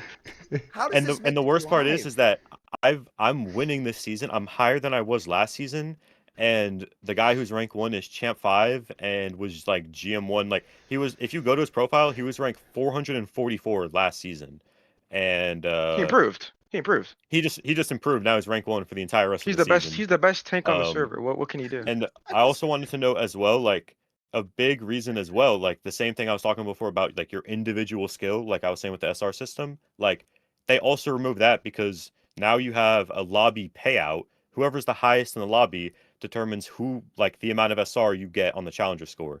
So now you have 2 different scores. You have your rank and your challenger score. So even if you're like a champ 5 player or a GM1 player, I always get champ 5 and GM1 players in my lobbies. I'm champ 2. I'm queuing, like I said, like every day. They're getting the 400. They just buffed it. They just made it so it's like 470 Yeah. payout if you're champ 2. So the same players that are GM1, champ 5, they're still getting in the same games as me, but instead of gaining their nerfed, like, I think champ 5 players gain like 168, and a champ 2 player gains like 470 or something like that. Ridiculous, like 3 times the number. But it doesn't matter because they're in the same game every lobby. So they just get the maximum score that they could get. I Um, just I don't get and it. Like, why all of this instead of just SR? I don't like. Why are they so against? Do you guys think that there's some kind of mentality internally that, oh, we can't do what we did in Overwatch 1 because it'll invalidate Overwatch 2? Like, do you think that's what Probably. this is? Because it just like what you're describing, PK, it's so elaborate. You're trying to do all these moving parts and pieces yeah, when it should just be fucking simple. like You know? it's we had the exact system. It worked literally like a every. There's a reason that everyone liked it and a reason that it was perfect because it had all these features that a SR ranked system should have. And then you're just taking it away every single season. I had a guy come in my chat, I think today or yesterday. He was saying like, "Oh, do you think like I've been ranking up a lot in my recent games. I don't know if I'm ready for GM. I play Genji, whatever." And I'm like telling him and thinking about it, like GM is not the same rank it was like 4 years ago, 2 years ago, even 1 year ago. Like No, even like a few seasons everyone, ago. yeah, like literally a few seasons ago, like everyone is getting pushed up every single rank. That GM is just like GM is a completely different rank than Champ nowadays. Like before when Champ came out, it was like, oh yeah, the good players were still GM1, GM2, and then like the really good players were like Champ 4, Champ 5. And then now it's like, oh yeah, obviously like everyone's hitting Champ. I know you were saying Samito earlier, like you still hit Champ. It's like it's just like everyone is still, it doesn't matter what the environment is, even if it's like I know you play open queue as well, like sometimes there might be less higher ranked players playing, like maybe Yeah. it's like champ 3 GM1 players, but Yeah. that like environment is a lower rank system. Like now in role Yeah. queue you have everyone who's champ getting champ 1. Mhm. But like they're just promoting everyone higher and higher from their default rank, or Your like percentile is still the same, but it's your your percentile rank is still, it's like higher. your SR could still be 3900, but instead now it shows on your profile you're GM3, Yeah. like GM1. Like it's like you have to think of completely like champion is like champ 5 is like the new 4K, if I'm being honest. Like Yeah. if you Yeah. look at the leaderboard, if you look at last season's support leaderboard, it was like 255 players were champ 5. Like that's so easy to get. Like anyone Mhm. can get like that rank now. Like compared, you literally go back to like season, when are they at champ? Like season 9. So like if you go back to like season Mhm. 11 or something or 12 like that, like you'll Mhm. see in top 10 only like 5 players are champ. So it's Mhm. like I don't get if the goal of the system is to have more players hit higher ranks. So it's like maybe they actually want people to be champion 1. Maybe they want people to like actually be playing in lobbies and consistently being champ 1. um, but like, is that not like the same as like 40 and 100? Like, does that not sound ridiculous? Like, everyone's like the highest on Yeah. the ladder. Like, Yeah. there's Yeah. nothing, you don't need to push. Like, there's nothing else to push for. Like, That was Yeah. what was you're at the the top of best the part about ladder. that system is that every numerical number mattered for your Hmm. peak. And that's why it was Yeah. so good. It was so good. The only thing they ever messed up was the soft resets. They didn't quite get that right. But Especially now with yeah. like the Yeah, percent I agree with system. that. Like when you're thinking of like Overwatch 1, when you're pushing your peak, it's like that's your new peak. That number is your new peak. Now in Yeah. Overwatch 2, it's like, oh yeah, my peak right now is like champ 1 3%. Like yeah, that's champ 1, but like most people don't get champ 1. So like your peak is what, champ 5 39%. Like what the fuck does that mean? Who cares about that? Like Yeah. I would rather see like 45 68. That's my Overwatch 1 Xbox peak. Like I think, people know yeah, their numbers, people think about it, people care about it a lot more.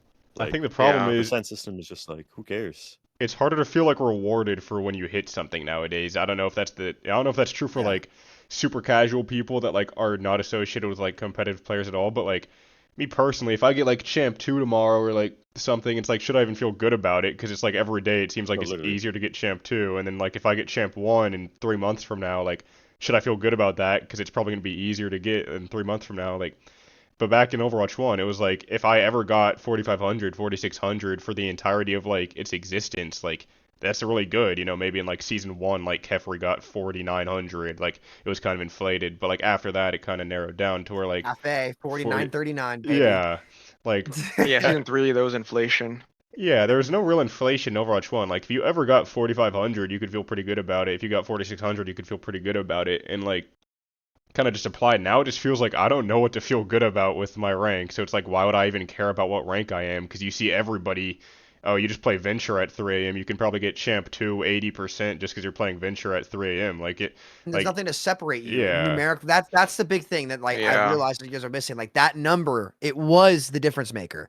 It really yeah. was. And like now you can't even like do it based off of like rank because it used to be like, okay, well, all of this inflation, whatever. If I'm rank 1, I'm still better than everybody else because I'm rank 1. I'm higher than other people, so I can feel good about that. But now that's not true. It's like I'll load into a lobby.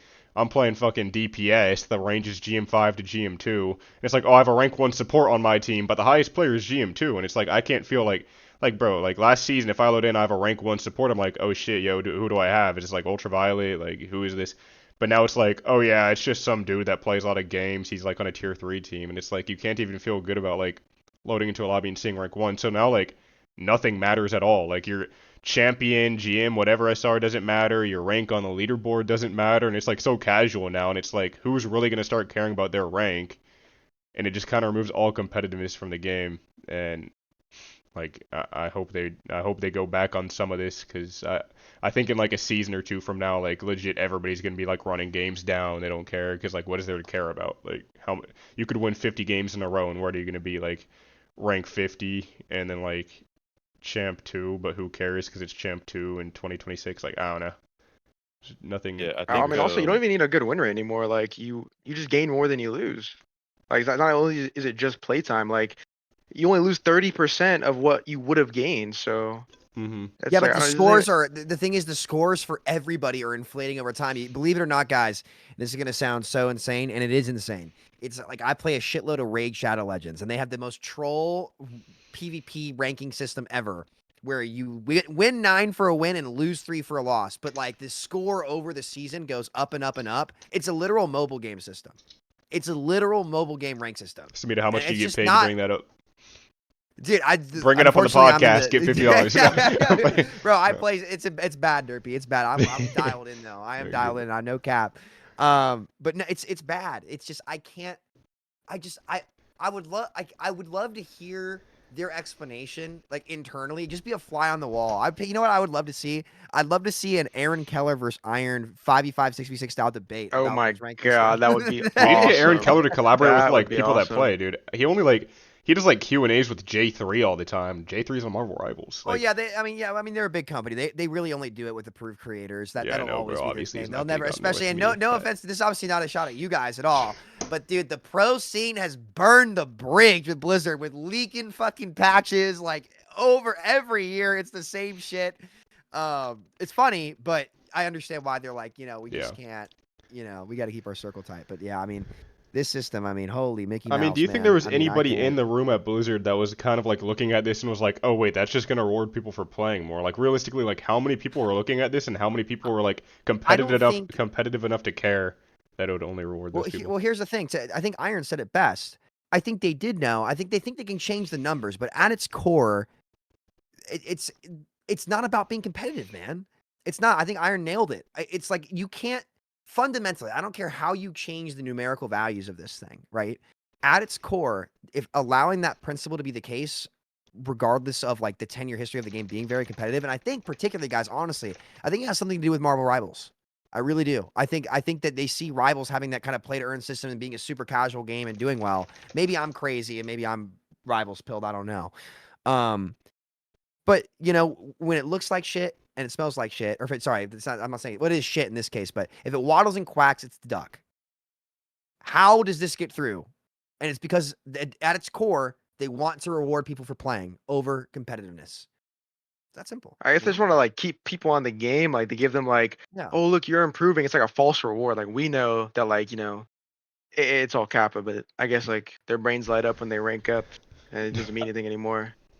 I feel like it's like the things we were talking about before, like just features that they could just eat. Like we're fine doing like having a whole different system. Like you can do like the GM1 champ stuff like that they do, but add the same features that we had in the SR system of like, instead of making it like champ 1, why don't you just make it like champ 1 literally just either make the percent visible, add like a number to it, like Just do a number. I don't really know, like Yeah, we need a make number. it That could be your it's like rank, but then you can have the number. It's fine. like literally like even though obviously the SR numbers is better than and more like creative and fun than like just like your rank and then a percent next to it, but like just adding the features back. And then I like like the concept of like they don't want people to camp, they want the leaderboard to be more competitive.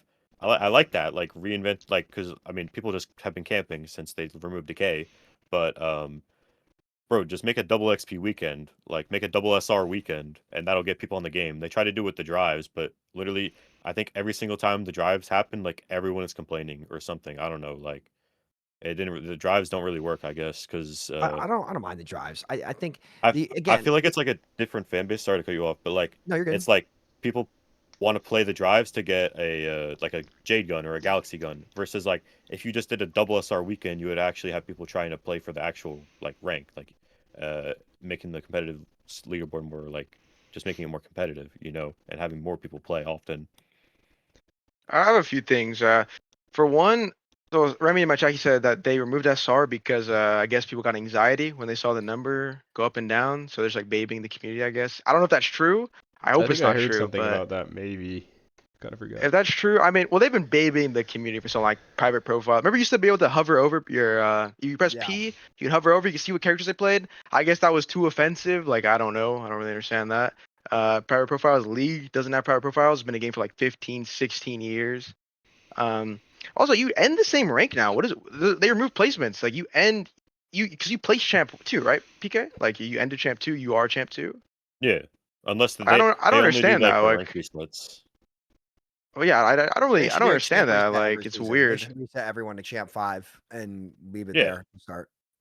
like Go ahead, They Ryan. they could it was also the same do thing when like you got reset to 3900 in Overwatch 1. Like you got sent back to They 3900. didn't. They didn't change your MMR. I wish they changed your MMR a bit too. Like they kept your MMR the same, yeah. but your SR went down. I wish they had changed that. So it really was, hey, everybody's starting at low GM. You'll win or you'll lose from here, and then leave it at that. But Yeah, and anyone who remembers when they first added champ to the like champ 5 to the game, like you would see so many people have like a Smurf account where it's like, okay, you played one season, you didn't play the next season, then you're like back in placements and you have champ 5 MMR and somehow their account is like predicted like champ 3, champ 2. I think Dyslexia did that like really early, like they were really high rank. Yeah. But that was like one of the ways they did is just like uh just you go on a Smurf, have champ 5 MMR, get sent back into placements, and then you can skyrocket because every time you win like one or two games, you're climbing champ 5 to champ 4 to champ 3, and even in champ 2, like people are gaining like 5%, 4%, 7%. Like it's also really low once you start getting higher. More people are experiencing that now, which makes more people want to camp because it's just like you see people like seeing that nice 33% uphill battle. Like that means something. But like you're not even losing SR as well in Champ 2. You're losing like 7, 8, maybe 9%. Like you should be losing like 20 easily. Like still gaining like maybe 9 to like 13 once you get that high rank. Like you should get punished for your losses and have to have a really high win rate once you're like at that level. But now it's just like because of the rank inflation, you go from like, think of it like 4,200 to like 4,500. Like you're just sitting there. You don't have to do anything. You don't lose. Yeah, I remember I used to tell people, like, I don't remember what season it was, maybe season like 8 or something, or like 7. But I would tell people, like, if you want to climb, just make a new account, play quick play with your friends, 5 stack, get a 100% win rate, and then you will place Yep. GM. Like That's still how it it was works. guaranteed. Oh, it still works like that? Oh, Yeah. well, play to them. I don't know. Yeah. Like it's just not a serious game. Like we're competitive people trying to force our competitiveness on a casual game. That's the reality. I have a Like, it question. makes Do you no guys think sense. Stadium is more competitive now than like the real mode? Because Stadium doesn't have the challenger leaderboard. Stadium leaderboard is still based off of like your actual rank. So like the Stadium player that's the highest rank's actually the highest rank, but in the competitive mode that we play, rank 1 is the guy that plays the most amount of games. So are they trying to Man, like this is get us on the Samito. Stadium? I don't play Stadium. That shit's trash. What if we just all convert to Stadium to protest the current game state? I'll just keep 6v6, bro. Honestly, Dude, they are not going to cater to you on 6v6. That's I've given up. Like I've given up. Bro. Blizzard, like I guarantee you. I know this is like a topic for later, but No, like we can actually I transition to it this right now. this I mean, new if we season, want. like what they're gonna add in next year, like it's probably just gonna make the game completely unrecognizable. Like it's probably fucking over. Like Yeah. genuinely, I don't know. It's just over. Yeah, we can dive into that dev Q&A because I think we've said all we really need to say about the Challenger leaderboard. So starting off, the first topic that we kind of talked about, or we want to talk about, was that they mentioned, and we're talking about the Aaron Keller Q&A that he did yesterday on stream. For those that didn't watch that or something, it was like a 30-minute, 1-hour thing. But they had mentioned 6v6. One of the questions was, will there be any more patches for 6v6? And Aaron Keller kind of said, there aren't any in the books like right now. There aren't any planned right now, but you know, if people keep playing 6v6 or more people shift from 5v5 into 6v6, then they would look into it. So I think that's kind of a big deal because, you know, I think it's like kind of fair to say that this big update that we're talking about, some people thought it would be like, oh, maybe they're going back to 6v6. But now I think because he said that, there's like zero chance they're going to 6v6 because he pretty much denied that like right now there aren't any like no they aren't thinking about 6v6 at all. Um, Unless for some reason more people start playing it.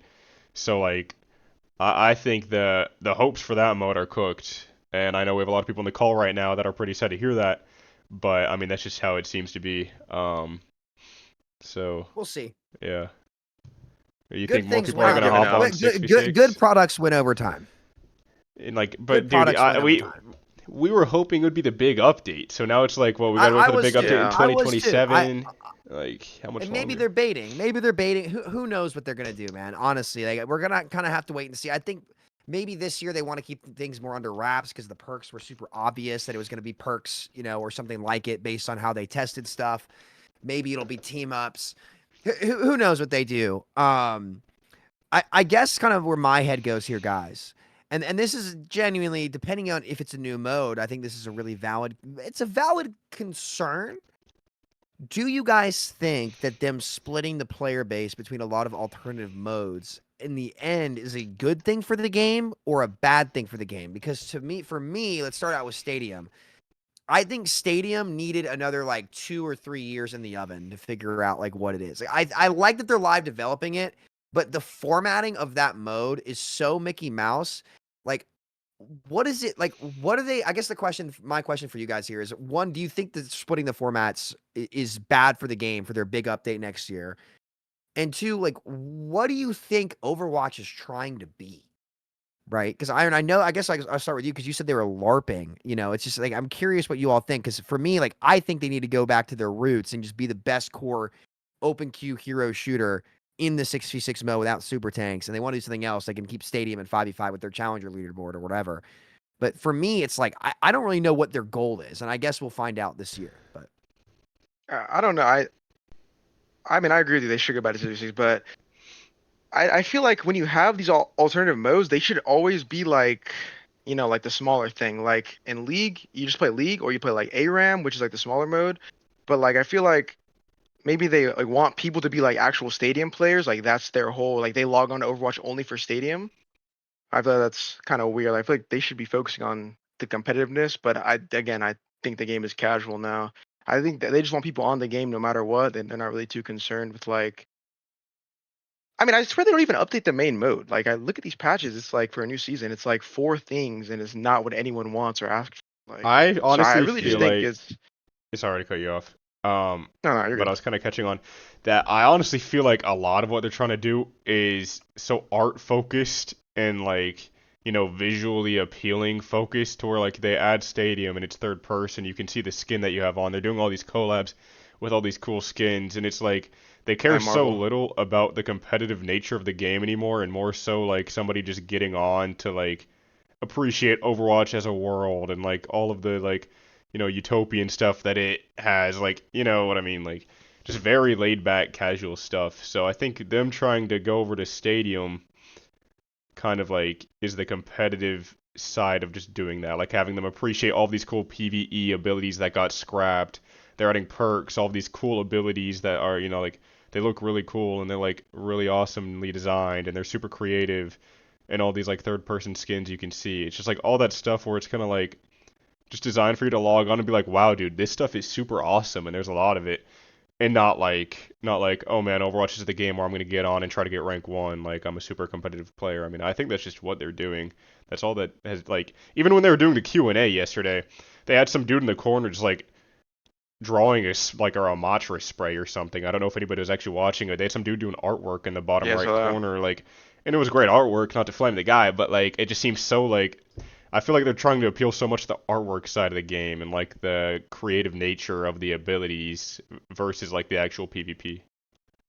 Yeah, I think yeah, Sam. I will say like I think it's okay to devote resources outside of the competitiveness of the game and like outside of the ranked and the esports. It's like that's okay, but you have to like bring something in. Like you need to bring in casual fans that make the game bigger and then have more sponsors and better esports. Like, like there has to be a flow coming in, to make the game better and grow the game.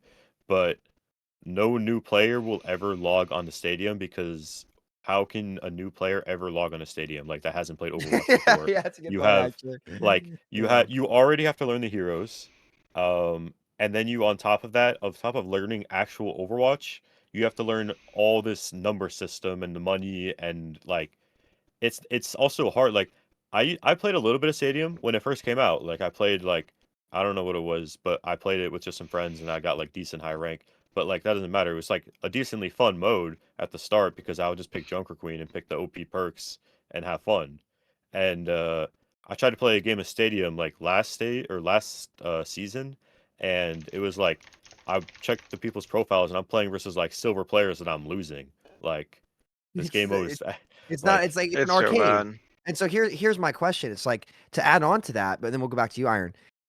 What is Stadium competing with? Like, is your average gamer gonna get on and play Stadium over Deadlock when that comes out?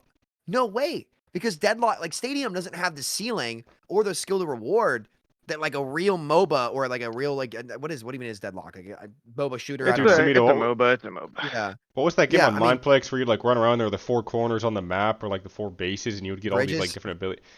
No, it wasn't Bridges. It was the one with like the different kits. You know what I mean? Like oh my gosh, Cheap I should Quest. know.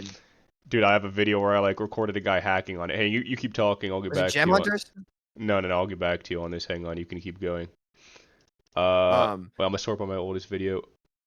Wait. Sam, I was gonna say, I feel like the dev team, they like don't have a vision for Overwatch. Like this current dev team, like I don't know. well, They've I think it's the opposite. I think they do, but Durpee, are you sharing your screen? Yeah, this on an game. old What let's was see version? this, this? bro. Let's Tell see Can you you what. see it?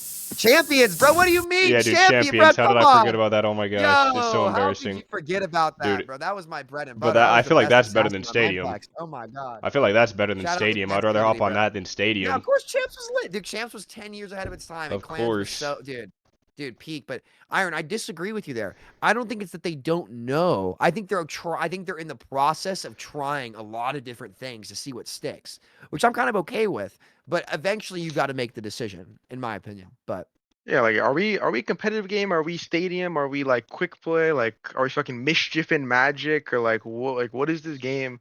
When people log on to Overwatch, what do we want them to play? Like just whatever. Like as long as they're on the game, they don't really care. Like I don't know.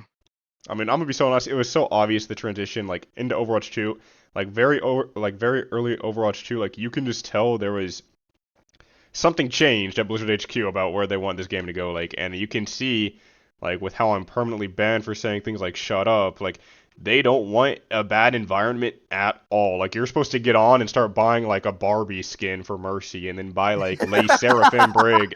Like, that's what you're supposed to get on the game. Careful, bro.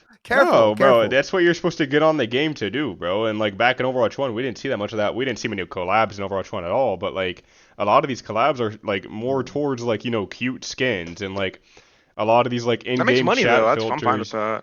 No, That I'm fine makes with the money. collabs, but like, bro, we can just see in general like where they're going. Like It's very like you can't liberal type artsy. anymore. It's just You know what I so mean? yeah.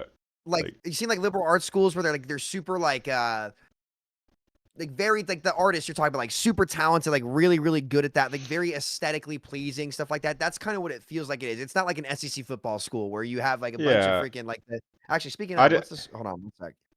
He's gonna look at the football I think score. Overwatch. I will say, oh, you want to go on?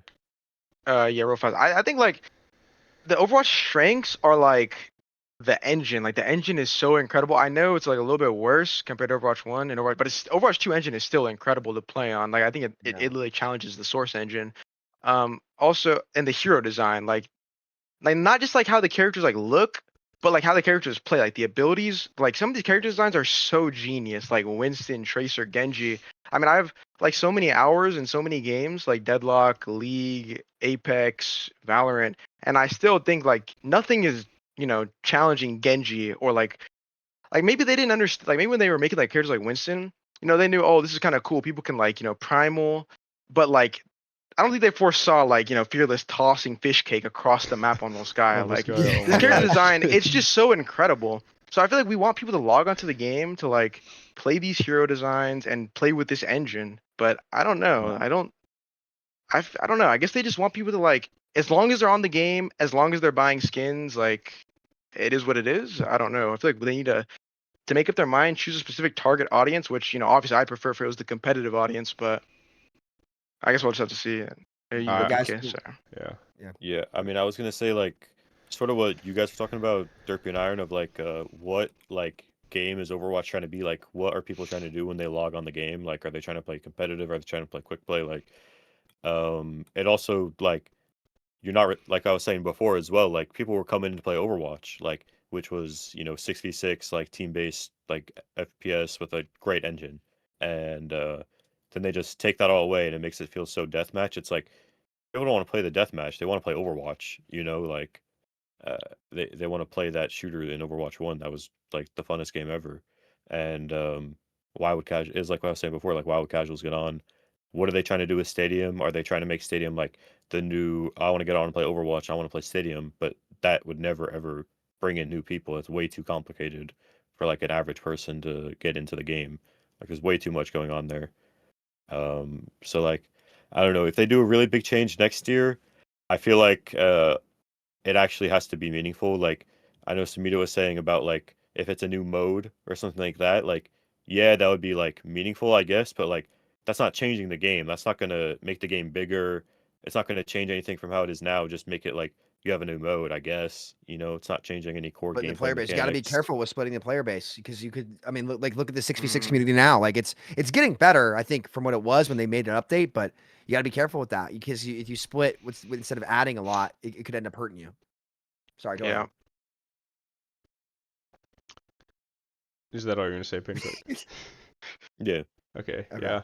I was just trying to get to the thing where it's like, I think if the question is what do we think Overwatch is trying to do as a game, like I think the obvious answer is they're leaning more towards their casual player base versus the competitive player base. It kind of feels like they had this competitive game and now they're steering away from it, but they still feel obligated to bring updates to that competitive game because that's what the base game was and that's where a lot of their players are. So they obviously, they need to bring back 6v6. They need to like patch the game every now and then, but like I think it's pretty evident that their focus is more on like, Stadium or like, just bringing people to the game and like a casual where you can just like sit back with your friends and five stack and do it like have a good time and like that's what they're appealing to, I feel like. Yeah, I think it's like really important as well. Like you think of early Overwatch 1 like content as well. It was all rank based. Like Overwatch was a ranked game, like a competitive game from the start. Like you think of like literally like any donkey videos. I don't know if you guys remember that guy Maximilian who would sit there and troll games and post Oh on Yeah. my YouTube. god, that Dude, Like I used guy, to always watch bro. that guy like and then you got but Silosa.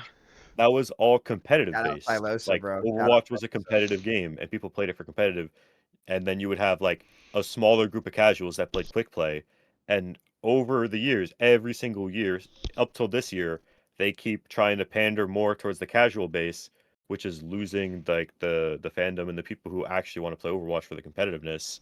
Mm, And that's why it's literally it's the same exact thing. Every issue we talked about for Overwatch 2, it's the same thing. They're making it easier to high rank, that's pandering to casuals. They're making it so you can get rank 1 if you're GM1, like that's pandering to casuals.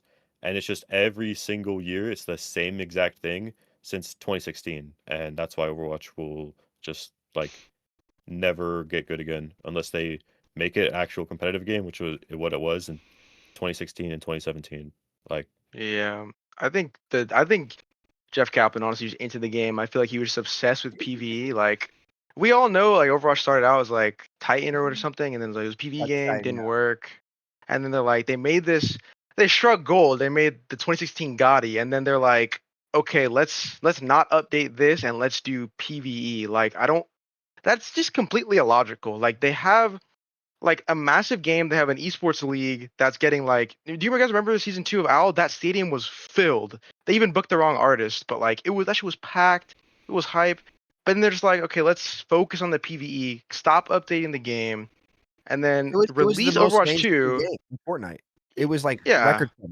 Dude, could you yeah, guys like imagine if instead of doing PvE, they made a Netflix show? yeah, it would have been Like Well, in well, incredible. that they in tried. that They time, tried in that at that time, time. in Oh like God, man. 2018, maybe whenever they started developing like PvE, you just started a Netflix show. And think about how big Overwatch would be now. Like, It'd be huge. Dude, I it'd mean, be Overwatch insane. should be competing with League. Like Overwatch is yeah, such a good game. Like It I know could have I been the shit on the next week. game. I shit on the game nonstop, but it is from a place of like, passion and love. I love the game. I've never yeah, like literally. the thing is Overwatch has literally changed my brain. I can't play any other game. Like Yep. it's just not as good. Like I just know the peaks that I've experienced on Overwatch, I will not experience on Deadlock, on Val. Like I used to have like 2K hours on Counter Strike, but after I started playing CS:GO, like I'm like, okay, I don't need to play Counter Strike anymore. This game is fucking incredible. And I don't know. It's just not the same. Breaks my heart. One day, maybe. Oh, yeah, also because the game really is just a death match now. There's no team play anymore. Like I don't know if you guys want to like make this a subject, but even like with the sim comp in OWCS, you be TPing around, it's still just a death match. It's still like just quartz shooting people in the head. Like I really feel like even with sim being the most team play, it's still just not teamwork. Like not playing around your Rhine, not playing with your Winston and diving. To add I on feel to like that people. as well, real quick, I I've what I notice is that in 6v6 lobbies, you have people in voice every game calming, and that Yeah, might just because it's a smaller community, but every game people are calming in 6v6, and like no one's talking in 5v5 because it didn't have to happen. Like, with something that people didn't talk about when going to 5v5 is like it destroyed like it didn't. It diminished. It really diminished like the that, and obviously the report system, but like the report system is in 6v6 as well, and people are still calming in every game. So I don't know. I think to I don't add on think to you that, need you're right. teamwork.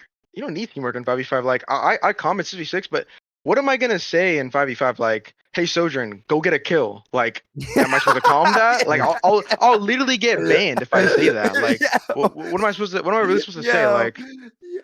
Oh I my no, I god. seriously, what am I supposed to calm? Like, just get kills. It's a fucking DM. I don't know. Walk around the map with Oh my rail and god. shoot them in the head. It's so funny.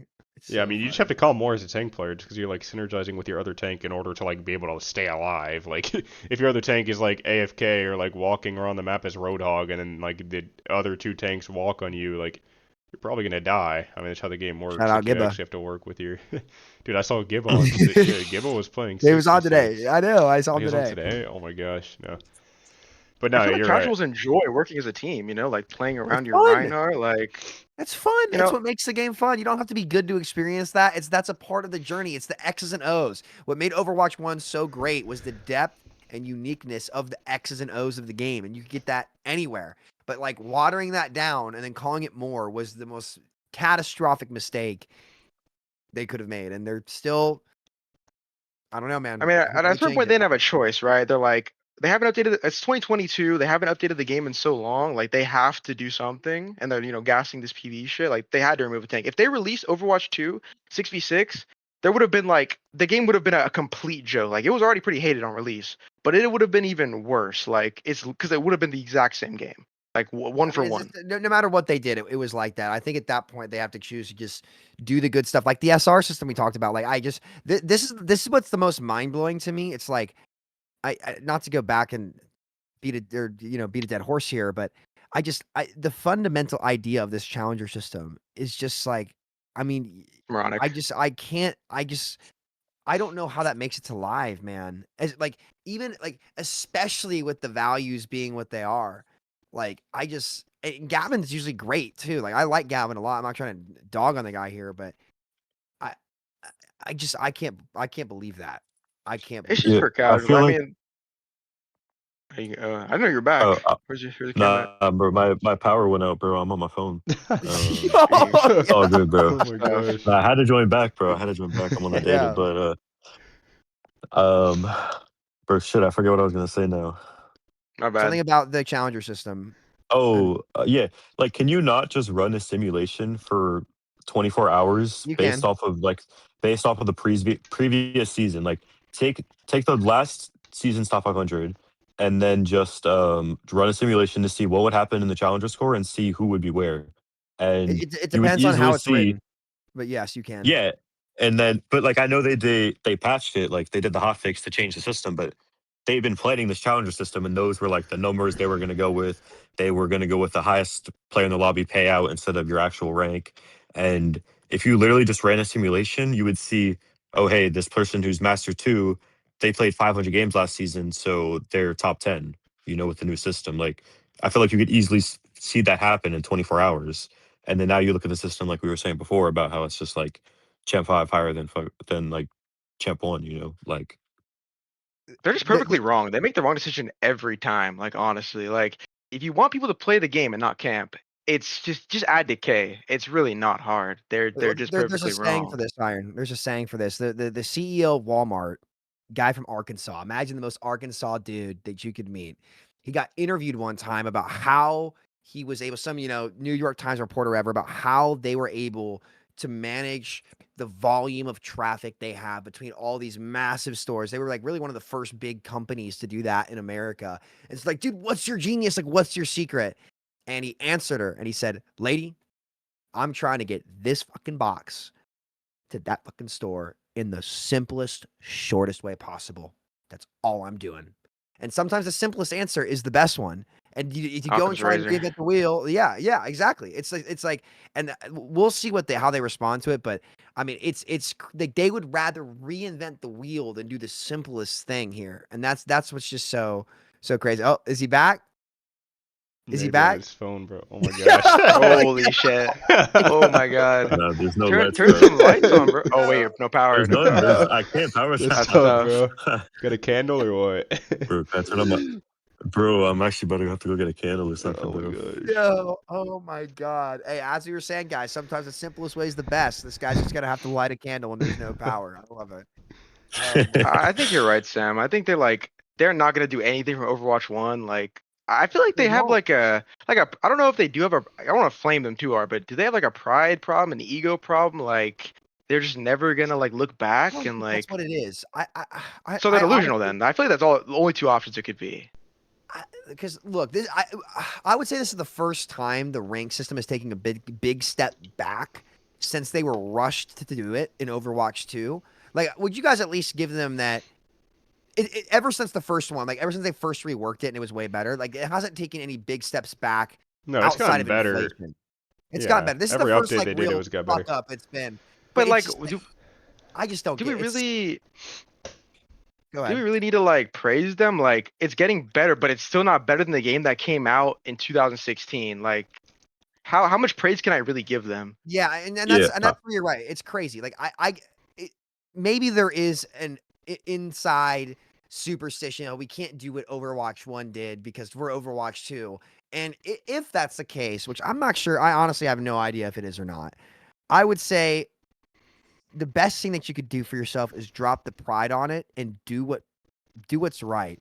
I genuinely think for Overwatch as a whole, it would be better for them to go back to more core Overwatch 1 philosophies because at the end of the day, it doesn't matter what you do. You aren't going to get back in the mainstream until like Overwatch 2 is unsalvageable. I said it 2 years ago.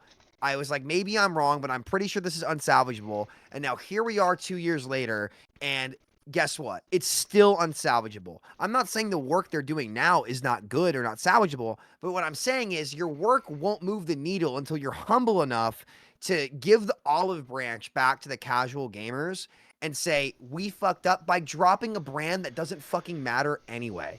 It doesn't fucking matter. You would be better off just flushing it down the toilet and showing off your new shit by flushing it down. That'll get more people to come check out your new shit. So, Iron, I think maybe that's true. I honestly can't tell, but it's hard for me to say that you're wrong when they're willing to do this challenger system shit instead of go back to an SR system that was goaded. It doesn't among make everyone. sense. It I doesn't make mean, sense.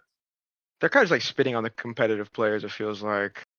I don't know. I mean, if there's no way. I think they are gonna keep it, but no one like is gonna like it. At least high elo. Like it only benefits people that aren't taking the game as seriously as like the players that want to go pro. Play to win. Like It's play to win. It's yeah, what it is. I, At its core, it's play to win.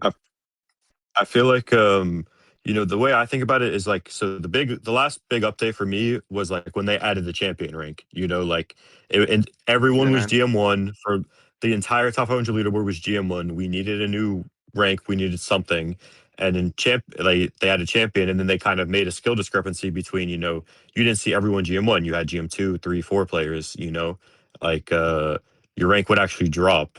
But like, yeah, they added champion, but that's basically the same thing as being like, oh yeah, instead you can see that somebody is 4,600 instead of 4,500. Like, Yeah. think about the SR system. It's like that's the same feeling bit is like, oh yeah, I guess I can see they're higher rank than me. Like, great. I still can't see their SR. Like, still don't know what number they are, what percent they are, how much I'm above them on the leaderboard. So it's like you're trying to fix it, but you can't fix like the broken system, like you're saying, Sam. Like, you at one point you need to just take a big step back and just go back on the old system. Like, that's something that can never really be fixed.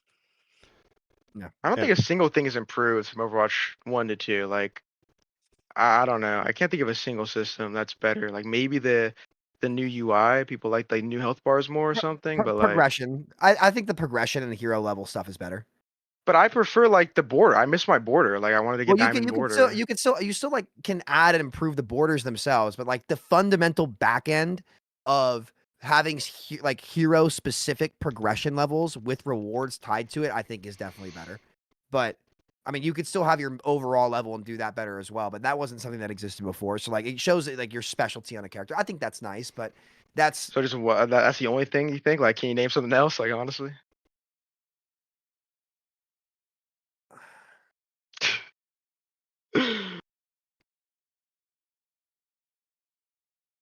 I guess not. I mean, I'm also thinking here, like, I think it's also important too, like What about in you, the Durpee? dev Q&A, I they can't. were saying like there was a question that was like, oh, do you ever plan on updating workshop? And workshop is fire. it's Those like guys are gone. it's like they're not even like thinking about like old features like that. Like they're just making new stuff and trying to make something stick. And it's Workshop was like, wow, awesome. workshop was Yeah, amazing. Workshop was it's amazing, and good. that was a passion project by two devs on the side. They weren't even asked to do it. They went and did it for fun, and Back then when they the got devs it had made. passion. Oh shit! My bad. I'm thinking that if the game is gonna I think, dude, the next season is early to mid February probably. And season 21 is gonna be the season where they do that big update. Like Samito, you're talking about, like, are they gonna rebrand from Overwatch to Overwatch something else? I think if they were to ever to do it, it would have already happened, or it's gonna be during that update. And like they said, like they quoted that I wrote it down. They said they aren't holding back, and it's gonna be like way bigger than perks. This is all in the Q&A yesterday. It's quaking over there. It's Yeah, quaking.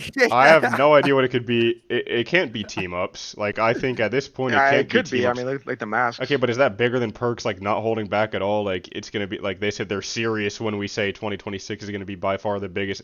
It can't just be team ups. Like, what are they Maybe it's gonna like do to this masks, like game? and like maybe they're gonna make it like a MOBA or something. Like you could like I'm pick your abilities or something. Yeah, I'm Like thinking it's gonna be like really something integrate totally different. stadium. I don't even know what we can like think of at this point, but like I'm just saying, like when that stuff drops in February, I think that's when we're gonna know, like, is this game ever gonna be fixable? Maybe they'll do something to improve it on that update, but like I think what they do in February is gonna be like totally different than what we know right now, like for how Overwatch is played. Have we talked about the stadium at all? Like, A A little little because bit. bit.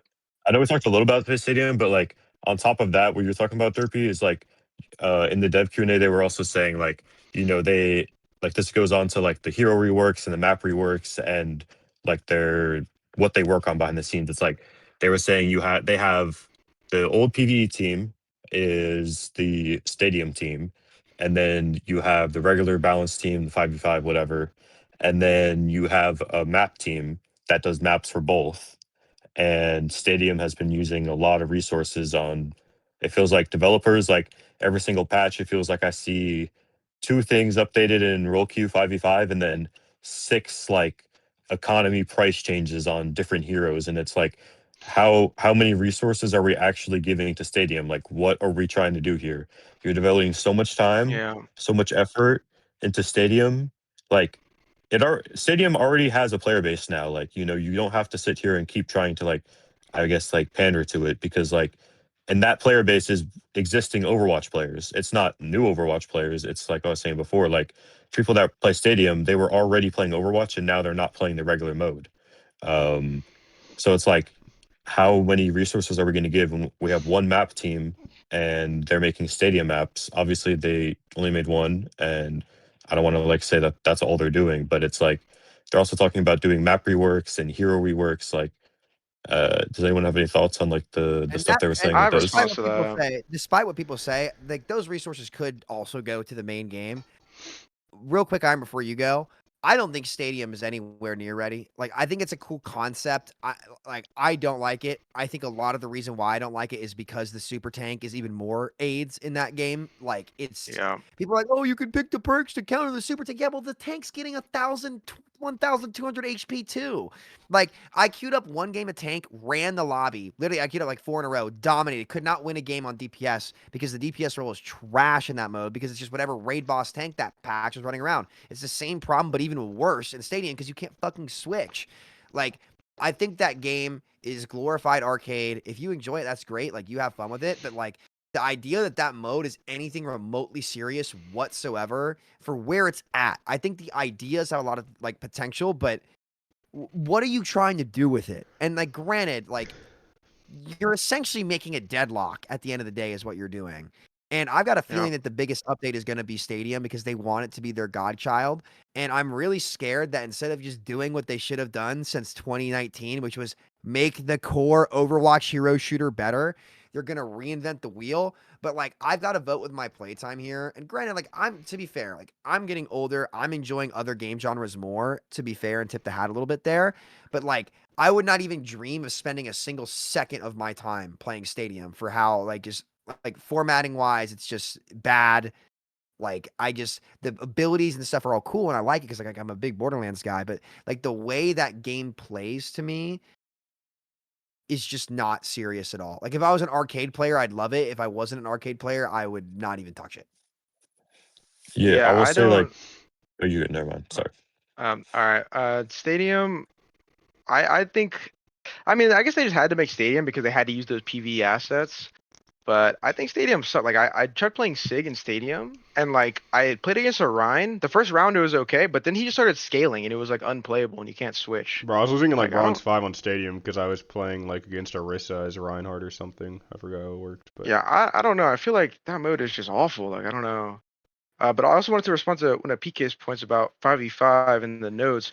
I feel like maybe they think 5v5. I don't know if this was like a topic you had later, Derpy, like talking about 5v5 competitive, but maybe they think 5v5 is like in a good spot right now. Like, I don't know what you think, but I think 5v5 is like, it's stale. First of all, it's just a death match. Sojourner's been good for like however many years, and it's just Lucio Curie all the time. Like, but are they okay with that? Like, are they okay with like, okay, it used to be like, it was like Orisa, Ram, Maga off a repeat.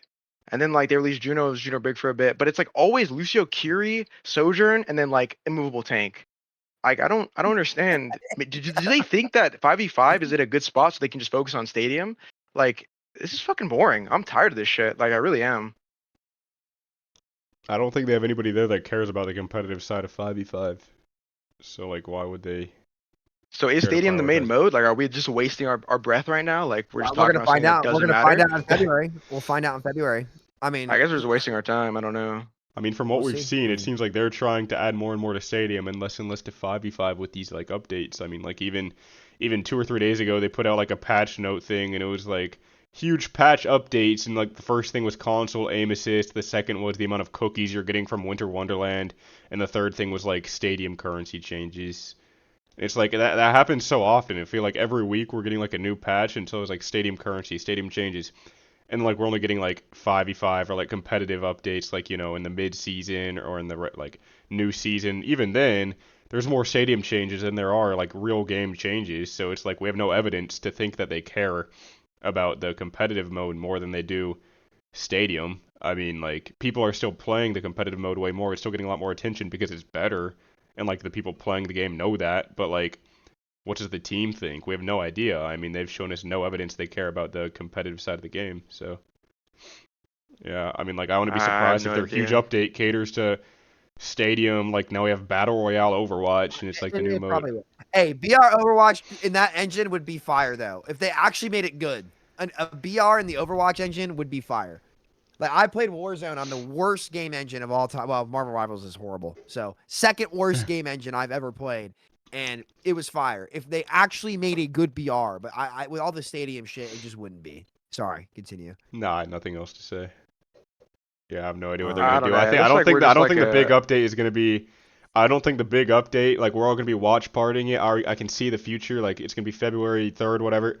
We're gonna have our stream on, huge update. We have the timer counting down to the dev update stuff, and then they announce like Stadium gets 6 new maps, and now we have a female voice announcer instead of a male voice announcer, and you can choose between which one you want. And everyone's gonna freak out, like, oh my gosh, yeah. And they're gonna get like 5 different developers on there talking about it, and like that's what we're gonna watch. Like, I don't think there's a world where like they're talking about, oh yeah, 6v6 is the main mode, and also we're getting rid of the season 9 changes. Like, bro, we're not like let's not be delusional. I mean, we're not gonna be reacting to Season that kind of stuff in 9. February. It's gonna be something like more towards the casual side. I mean, definitely. Do people like season 9 changes? Like the new health uh changes, like they're Uh, awful. Like the kill times are so different now. I don't, and the bullet changes are just stupid. Think about how many like random. Think about how many kills have been gotten on like Kiri, Soldier, and Hanzo that would have, or Widow, that would have never been hit. Like the shots would have never been hit in season 8. I don't know. Do the casual, do they like it or no? they wouldn't know the difference.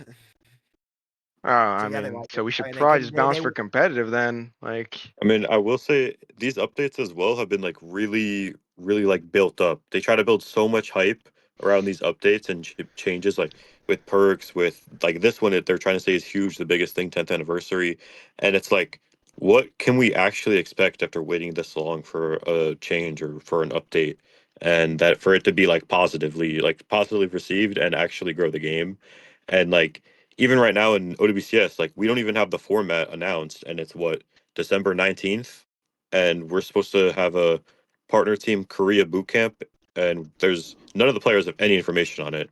Nobody knows what's going on. Um, like where is it going to be? How are we going to get there?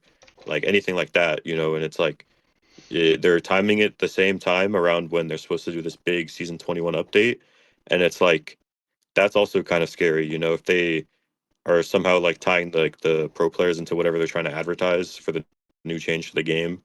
Like they tried to do it with Stadium. Are they going to try to have us play like some random new mode? Like random new game that they just made. Like how is that going to work? are you guys expecting the change to not be to like 5v5 role queue like for the new season, or are you guys expecting a whole At new this mode? point, honestly, I would not be surprised if it's mainly outside of the traditional version of Overwatch, and they think they got to leave the whole thing behind. That's what I'm thinking. Like, I wouldn't if even be it's like, surprised. I mean, that's what it sounds like. I don't know what they could add to the 5v5 gameplay that would be so groundbreaking. Like, oh yeah, we're not looking Yeah, back. Like, it's exactly. way bigger than Perks. Like, Perks was a huge change to the gameplay. I don't know what could be so Yeah. much bigger just for 5v5 core gameplay. Like, I think it might just be like they're leaving the whole thing behind, and like, I have no idea. I think it's gonna be crazy. But I'm not. I don't I know. probably That excited. would be. A decision. Yeah. I mean, I don't know. Do they?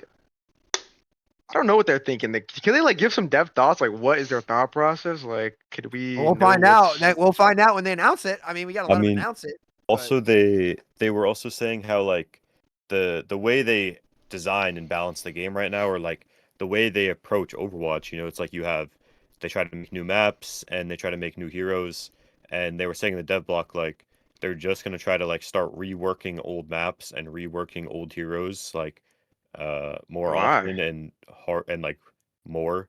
which is also like really really scary to think about. Like, that's even more of Overwatch 1, the game that we love, over like game of the year 2016, 17, 18, 19, 20, whatever. Um, love the game, and you're changing the core element of the game to something that it's not, and that's just going to drive more players away that played in Overwatch 1. You're going to have such a little fan base left after that. It's not going to grow any new viewers, not any new players. Um, and it's like almost a little scary to think about, because it's like, are they just going to keep doing this, keep running it into the ground? Like, we're 21 seasons into Overwatch 2. Like, how much longer is this going to last? Like Overwatch 1 was 36 seasons, but yeah, with like, are we going to have more seasons in Overwatch 2 of this, like, current game state that nobody has been like happy with, like, at all, and not change it? I don't Yeah. really. What Go is the community sentiment with like the way 5v5 role queue is right now? Is it good? Like, I actually don't know. I think it sucks, but I think a lot of are the players fans like happy with it, or I think a big reason why Marvel Rivals has a player base are a lot of people weren't happy with it and they left. I think I think at this point, the only thing I'll say, and I'll give it back to you guys, is it's not a coincidence that for the first time in 10 years, another hero shooter came up and was successful, was because it was in the 6v6 open queue and it literally copied Overwatch 1 with a way worse engine. It blatantly Yeah. copied Overwatch 1 and it was widely successful. And a lot of those players are over there. So I'll leave it at that. But I want to talk about something. I think nobody really talks about it anymore, but like I just feel like everybody's used to it at this point.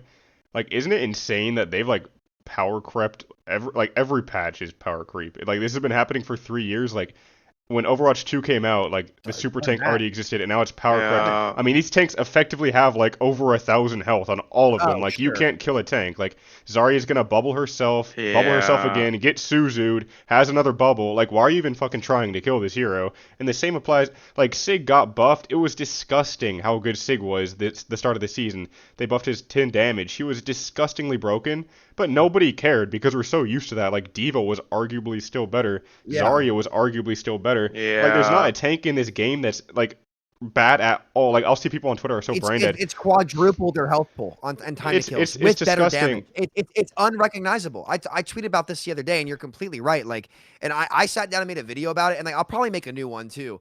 People do not realize. And like I feel like I was an old man yelling at the sky. Everyone was saying that I was just a doomer. When I'm like, hey guys, I just put 8 Reaper shotgun pellets into a Roadhog while I was nanoed and damage boosted, and the motherfucker Numbani lived. clip? Yeah, and they're like, Numbani, it's too first full one of that Yeah, happened, I maybe. don't know. I'm Dude, like, it's listen, man, I missed insane. your bullet, sure. Did the developers I took the mega from him too. Yeah. It's crazy. Do they Go even ahead. know what they're It's a doing at this 5v5 point? issue. Because I feel like they're trying No. to balance the game, and they've completely lost their minds. Like, how do you go into this game and you buff a tank still today? Like, I'll see people on Twitter, like this guy's named Romillionaire. He loves Ramatra. It's his icon and his banner on Twitter. He's talking about, oh yeah, Ram is pretty bad. Like, let's be honest, like Ram's good. That guy doesn't know anything. Is Ram the best tank in the game? Maybe not. But like, he's like, yeah, Ram needs to be buffed because he's not as good as these other heroes. Like, dude, have you like? I'm not like Right. I play hear Reinhardt. Hawk Like from you. Reinhardt sucks in comparison to some of these other heroes. You're never But gonna Ryan's in OP, your life. though. No, that's exactly. So Everything's you're never OP. gonna hear me say Ryan's Ryan should be buffed. OP. But he's not like the best hero. He's not being put in the World Finals. Yeah. But like yeah, because yeah, I'm not gonna sit here and be like we need to buff Ryan so that he gets playtime in the World Finals. No, all these heroes need to be nerfed. It's disgusting how They can't broken. buff Ryan. If they buff Ryan, he'll No, be so they OP definitely and, can't. like, They definitely piss can't. low. But they need to nerf everything else so that Ryan is Every like tank. somewhat in the realm, and then they need to nerf Ryan as well. I already mentioned it. They need to get rid of his sustain, get rid of a lot of armor, and like add like maybe a perk that caters to mobility or speed boost or something. But like it's disgusting how all these tanks are just unkillable, and you load into lobbies as a tank player in 5v5, and you could be infinitely better than your counterpart. But it doesn't matter because they're not going to troll the game in 2026. You can't troll the game on tank. They can't. They have There's too no much there's no skill expression on tank. Like on Yeah. DPS you can kill a guy across the map and then you like express skill. On tank I can't just kill the other tank. It's not possible to do anymore. He's not just just gonna standing die there. first Stalemate. unless he's bronze. Welcome to 5v5. If only there were people They've- who called that out from the I don't very know how fucking people beginning. I don't know how people see I this. hear Hawk screaming right now, dude. I don't They've know how people absolutely see this, ruined they'll freak tank. out. Like, you look at season 5 Overwatch League, like the tanks got like plus 50 health or like plus 25 or something. Now they have like headshot reduction, ult charge healing reduction. Like they have plus 200 health. Like, I don't understand this shit. I really just don't get it. It's It, so it really bad. makes no And, sense. and we're And you're used to completely it. right, Durpee. And we're used to it. We see these tank No, buffs and they're it's giga broken. We're miserable. like, oh, that's normal now. Like, it's so bad. Guys, They no literally one nerf was nothing. playing tank. Yeah, I know, 5v5 because tanking 5v5 is was miserable. so shit that they thought that they needed to go to 5v5 because no one was playing tank because they refused to fix double shield. But off tank was a popular role, and maybe roll lock was the biggest mistake, which is why I'm an open queue truther now. Because if roll lock is Yeah. not sustainable, 5v5 roll lock is not the fucking answer. It is way worse. Rivals proves that, and 6v6 open queue proves that. But the reason they swapped to try to adjust the queue times for roll lock. But by swapping, they destroyed what made playing tank fun, and so it made everyone stop. It still feels dog shit to play. You could give us a million health, a Yeah. million damage. The roll still feels dog It's shit still to gonna feel play. bad. There's no like good anything about tank. It's so bad. What can you do? What They can need to go you do to. to They stand have up? to. It has They to be have 6v6. to. I've tried to think it They through. had I've thought to of buff everything. every tank. It No, has to be 2 tanks. Yeah. There's no way. Yeah, you like, I can have one remember. tank. I remember. I was Yeah. arguing with someone on Twitter. I think it was Jake. He was like, or no, maybe it was Spilo. Spilo's like, instead of like asking for 6v6, maybe give a solution for the like maybe like look for You a solution. can't, because I've looked. There counterpicking will isn't always one exist. because the thing is, exactly. In And another roll thing lock. is, In if roll Tank lock, there took is not skill, one. like I don't know what you guys think, but I think Tank is so fucking skillless right now. It's so boring. I brain hate dead. Ramatra. I hate It's so Orisa. easy. I hate Like, Maga. Anybody could Yeah, get on and fucking. I hate so this easy. shit. Like I miss when I play 6v6 and I shoot a tank and they take damage. It just makes me so happy. I'm like, Dude, these oh guys my are gosh, shooting, I saw he's High on dead. Sky It's die awesome. out of spawn room on 6v6. Just walked out of spawn room and died. I lost my mind. Like, it was unbelievable. I really think too. You can't make tank take skill in 5v5 because the casuals would hate it. Like imagine if like Zen were meta. You have a fucking diamond player, a gold player getting discorded, solo tanking, no help. They're gonna be miserable. They're not gonna keep the roll. So like you have to go to 6v6 to make the tank roll OP. Queue times. This is why roll lock is the root Yeah, problem there's of roll roll lock. lock. Roll lock And has Brig to is go. the root fucking problem of Brig roll forced lock. it. Brig forced it. Hero bans open queue is the way. But like this all stems back. If you trace the roots back, you're completely right, Iron, where you said, imagine if tanks were an OP. Well, we were there. Go watch a Flats VOD from season fucking 3 to 5, and then go to a group up podcast where they were all miserable and they're all beating around the bush Getting trying to say counterpicked, anything too. but fucking 6v6. They're counterpicked. There's no way to solve it. These are fundamental format problems. And it's just like there needs to be a video on this, and I'll get together with you guys. And we honestly, you know what, Iron, it's time, bro. Pick up the pen and pencil again. Another video essay. I'm down, bro. I'm Please down. do Dude, it, bro. we should do We this. need Get more Hawk in reaction here. content. We have to fucking do it because the time to kill difference, like Overwatch 2 right now, is so unrecognizable in 5v5. They have made the tanks so fucking strong that the entire gameplay loop is so one-dimensional because there's just so much power on that character. And the difference between shooting a Zarya in 5v5 and 6v6 is you can't put it into words, but Durpee, you're right. People are used to it. It doesn't even fucking register in their heads anymore. Like yeah, it's like you turbo buff a like, tank and we're used to it. Like it's unbelievable. Yeah. Like Sig was so insanely can't broken at the season opening, and like who cares because it's Sig and like Sig hasn't been good in so long. Like Zarya was that good already. So he's not even like that guy. Like Ramatra is stronger. Like Yeah, like Zarya's Sig still wasn't even Yeah. like hard meta when that happened. That's how broken tank is. Like it's disgusting. I mean, those buffs were also like to catch Sig up from season 9 because like his damage numbers did not get translated correctly to the season 9 damage, so he was just really weak for like a long time. Yeah, but it's But like you also like cannot make tank. What are you saying? even before they buffed Sig when he did 15 instead of 25 or whatever, like he was still broken. Like you could still one-shot combo if you just like hit the melee after. Like the worst tank in the game right now is Not still season 9. You couldn't. Oh, could well, you? I'm talking about like before this season, like season 19. Could you one shot like rock one shot melee? Could In you kill season people? 19, like I mean, they get healed though. You don't have you the could DPS rock- passive. They get one tick of healing. okay, it was like at the start of this season with 25 damage, you could do like rock left click on a 250 and they would die instantly, I think. But I think last season you had to hit a melee as well.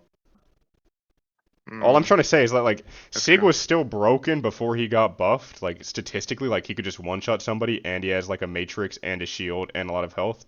Like even before he got turbo buffed, I would say Sig was pretty bad. But like even then he was still statistically insane. Like the worst tank in the game right now is still statistically insane. I don't even know which hero that is. It could be Roadhog, it could be Wrecking Ball, but like your favorite to heroes are win still- every It's match. definitely on Hog. Tank. You will it's win. gonna I be think Hog, of- but Hog still doesn't like Go ahead, die. Like it's disgusting. like Oh, it can't when be I think Hog. It's got to of be No, like it can't be Maga. Hog. Sigma, Maga's still like broken Sigma as in fuck. Overwatch 2. Oh, sorry.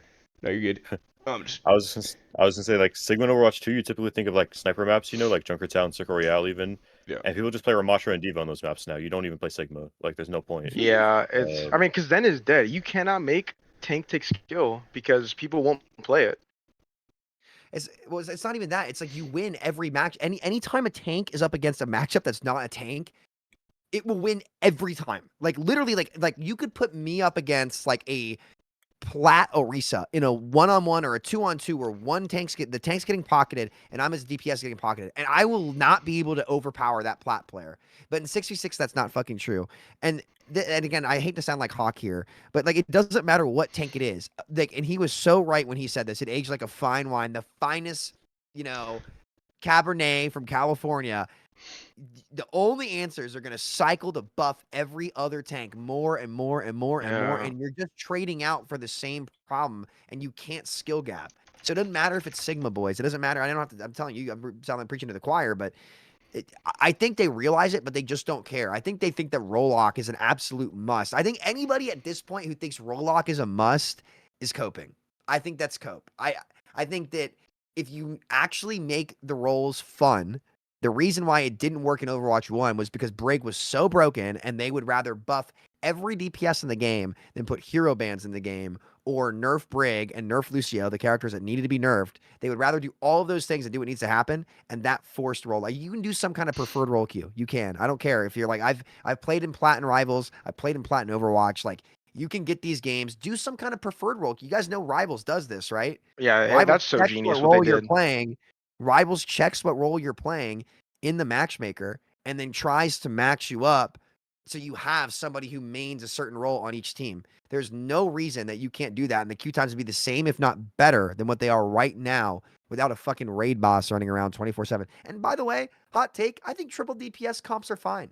Like, if somebody wants to play triple DPS, as long as you have 2 supports, I think it's fine. Even solo support BAP works sometimes. They killed so much creativity with Rollock. Like so many comps, like a ball comp 3 DPS, or like even triple support 2 DPS 1 tank, something like they just ruined all potential creativity.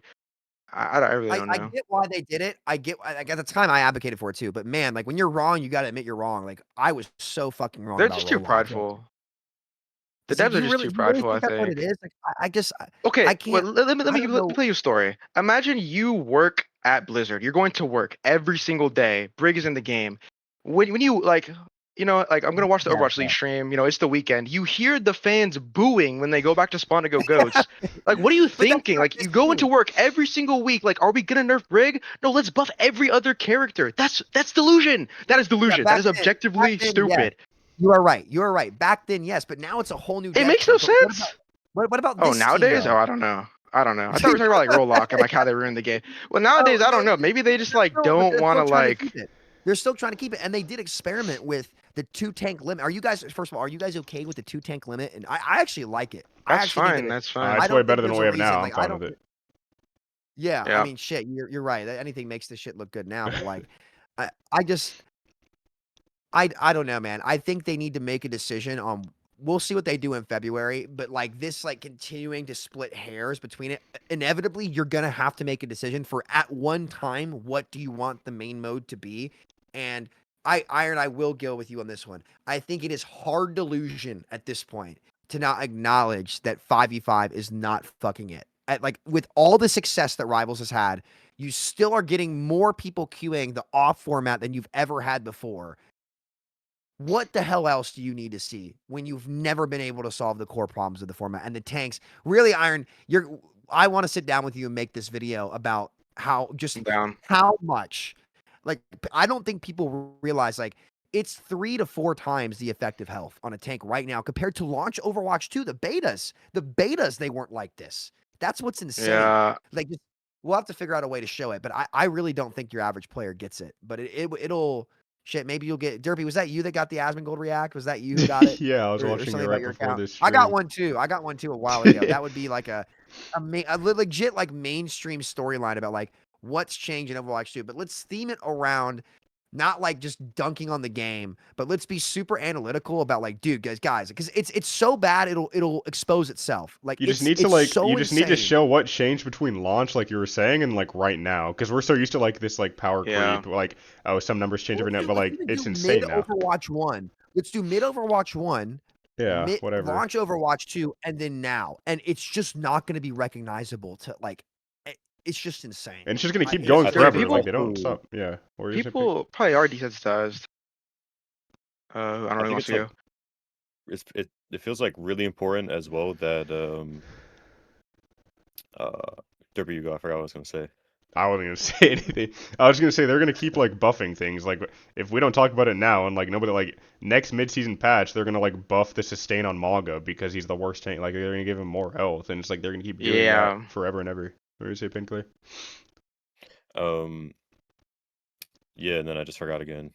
Yeah, you gotta be kicked off. No, I'm chilling. No, I'm chilling. Oh no, okay. I was gonna say like actually on a serious note though, like it is also really important to like talk about like it like we're talking about like 66 versus 5v5, but like it's important to bring up like the actual details, like I was saying about the leaderboard differences. Like it's important to bring that up as well, so people actually like understand on a deeper level like Can why. you Because a elaborate lot on of that a little people bit? just Like what do you mean like details? Like what specifically? like the act like main differences between just saying Overwatch 1 was better, 66 was better, like So talking for in example, depth like why it if was I better, said like the as a features. DPS player, I found 6v6 a lot better because I'm going to show you how much stronger these tanks are. This matchup, and then say we roll tape one DPS pocketed by one support, dueling one tank pocketed by one support, to where that DPS, we all know it here, will never win right now. In this iteration of 5v5, Yeah. Yeah, that No DPS player chance. will never win. It doesn't matter how much better he is. He will unless your never controller win died, like because yeah, unless their controller die. Exactly. Like, but it's like they'll never be able to get something done. But in Overwatch 1, that duel goes either way. An Overwatch 1 Zarya versus an Overwatch 1 Cass, you misuse your bubble iron, you're dead every time. You're dead every I time mean, if you yeah. don't get charged. Like he'll two tap you in the head and then you're 100 HP. But now you two tap a Zarya in the head, headshot mitigation, fucking whatever else, double bubble on herself. It's like you're not even Yeah. putting a dent. She'll still run you over and then get back out for and free. and then It's it's a hilarious as very well different game. because that's how Go it ahead. feels for you, but it still feels terrible It's on tank. terrible. Like Yeah. Being a every super single tank sucks, person who bro. plays tank like is literally miserable. Because you Like have to get every shot single at by You player. guys are everybody in gonna the have lobby to to die. explain So that. like, yeah. Yeah. I had a response to Durpee. Like, I think people are desensitized. Like, people are thinking like there's gonna be two super tanks, and that's not how it is. Like, 1v winning a tank is a skill Yeah. matchup. Like, Diva has 2 seconds in Matrix. Like, she's easy to headshot. Her model's like huge. Sig. Okay, Sig has shield in Matrix, but he can get ran down on. It's way easier to kill. I think people are like, I don't want to play against two of these super tanks, but that's not how it would be at all. They're Dude, very I'll get killable. You have used to to be They're, playing smart. they're nerfed. 5v5, and then I'll go hop on 6v6 for a few games. First, And like the feed. first life that I Yeah, play on 6v6, I die first God. on tank, and I'm like, yo, am I a bot? And I'm like, oh yeah, I can die I in this. fed on Doom so hard. It's like, Dude, you know what pissed me off so much really quick? I know we've been going on forever. alright. Pissed me off. Everyone's like, 6v6. Oh my god, imagine how awful playing against Malga Orisa would be. And they're both dog shit in 6v6. They're so 'cause you hit killable, them yeah. twice and they fucking die. And it's like, oh my god, you're so off in La La Land. Like, I can't get you out. Like, you just have to, like, I'm just gonna have to drag you by your feet and be like, oh, you get here. Oh wait, shit, I can kill these motherfuckers. Like, I walk up to a Malga as Reaper, boom, boom, boom, he's done. Well, there's so You many can't people You that also get just on have the two tanks to help game. you too. There's so many people that get on the game and they're so afraid of change, but they don't know what Overwatch 1 was. They're so used to Overwatch 2, so they're just like afraid of the change back, and they're like, oh yeah, you're delusional. This game mode's fine. Like, it's fine. It plays just fine. Like, Rose tinted goggles. but they can't at all. Like, the tank role is unbalanceable. Like, I've thought it through. Like, you can't balance tank. Like, if you hard buff tank, it's dog shit. If you hard nerf tank, it's dog shit because it feels terrible to play regardless. Like, you have to have two of them. Like, I've thought everything through. Like, I didn't even like originally, like, when 5v5 came out in like October 2022, I was totally fine with it. Like, I thought it was good because it was good change, and like Overwatch hadn't been changed for so long. I was like, yeah, I'm down for 5v5. And then like I played it for a year, and I was like, this kind of feels like ass. And I tried to think it through, like, what balance changes could they make for tank to feel better? What could they do? And then like I realized like the only thing they can do is go back to 6v6 with two tanks. Like, there's no other like solution. It just has to happen for Yeah, the I game to mean, be balanced. we're like we're like Stockholm syndrome victims. They just like abandoned us for 2 years, and then they gave us some dog shit. And we're like, oh, thank you for this dog shit. Dude, we were just happy to Thank you see so anything. much. Yeah. Yeah, I mean, I feel like people wouldn't care. Like if we went back to 56, like they would see. Like it really is just the Well, superior way to play the game. The are there original Dev people team that knew it. are there people that play right now on 5v5 that would like see 6v6 come out, even if they forced it to be the main game? Are there people that would quit the game? Like, I don't think anybody that plays right now would be so passionate about 5v5 that they would quit the game if it went to 6v6. I think they would just play it regardless. Like, I don't see I the don't risk. know. I Maybe remember there's watching always Pirate somebody. talk about 6v6 on your stream, and he's like, he's Well, saying you have Pirate's just to gonna heal rage so bait, much. bro. Like, I but banned him from the podcast. yeah, but He's- the best BAPs, like he was talking about like BAP like not being able to shoot your gun, but the best BAPs shot their gun and healed. Like they even He Gaming landed for Hope fucking was on his back. ass. He was like, yeah, Gaming there's for Hope a was cooking combo. him, bro, on He's the like- fucking 5v5 He's like, there's a 66. combo where you can like shoot twice and heal, and like Did he actually? I Did he don't actually? Yes, Yeah, dude. it was in actually the third. awesome. It was like actually the. awesome. It was like the second episode or the third episode. I forgot. But Gaming for Hope was like, dude, Pirate didn't know what to say, bro. He was like, don't you play Baptiste? Can't you still like right click and then left click twice in 6v6? Then Pirate was just quiet for 15 seconds. He didn't know how to reply to that. It was the funniest thing ever.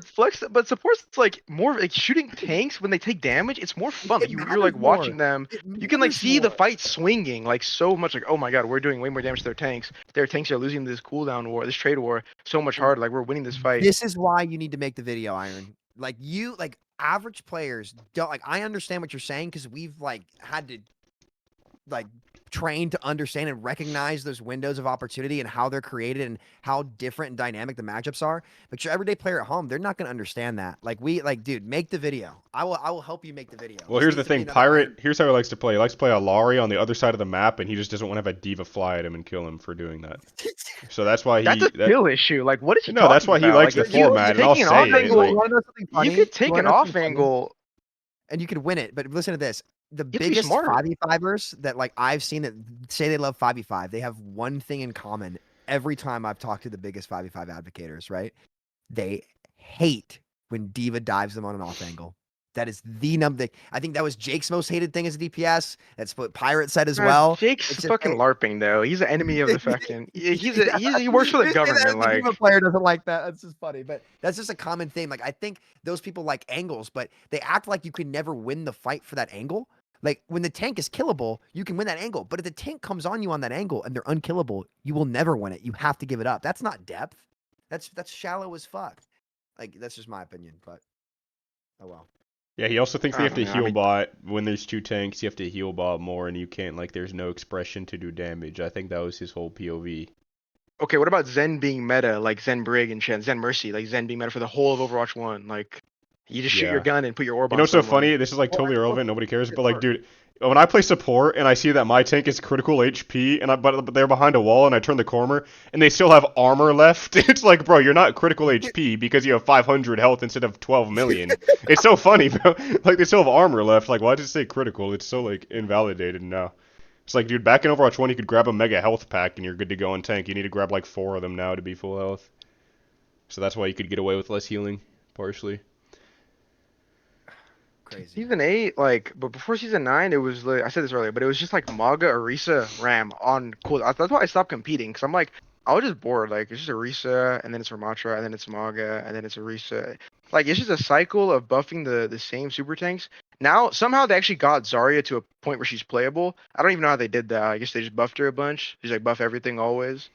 But, I don't Yeah. know. It's She's pretty power real. up like 5 patches.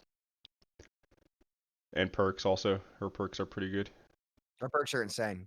Her perks are insane. That's what made Diva so good. It's not even like that crazy compared to like I think Diva's perks are way better. Like the boop perk compared to like the energy perk, I feel like that's like way more. They nerfed the energy You perk know. too, though. Not gonna lie, the energy perk. I think it was when they released it at 3 energy. I think that was like the most broken Zarya. Like in season 1 of Overwatch 2, like it was always like Zarya, Winston, Diva, but Winston was like normally always better.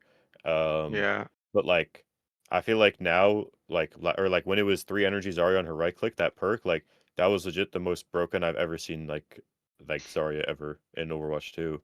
Do you think that And, nerf like made it so that you don't have to like that's actually a good nerf, making it going from 3 to 2? Because I feel like everybody takes the jump perk now or the boot perk. I mean, pretty people big take the nerf. jump perk, but I mean, it's the whole point of the perk is like you just never can lose your energy, or like you always have energy, you know. And So you then use you your just bubble. can conserve your bubbles, and then you always have to play against double bubble. You don't have to play against one Zarya bubble because she has to use one for energy. You play against a double bubble Zarya, and it's like the most cancer thing ever. Nobody enjoys it. Killer Like, Yeah. I mean, headshots like mean nothing on her.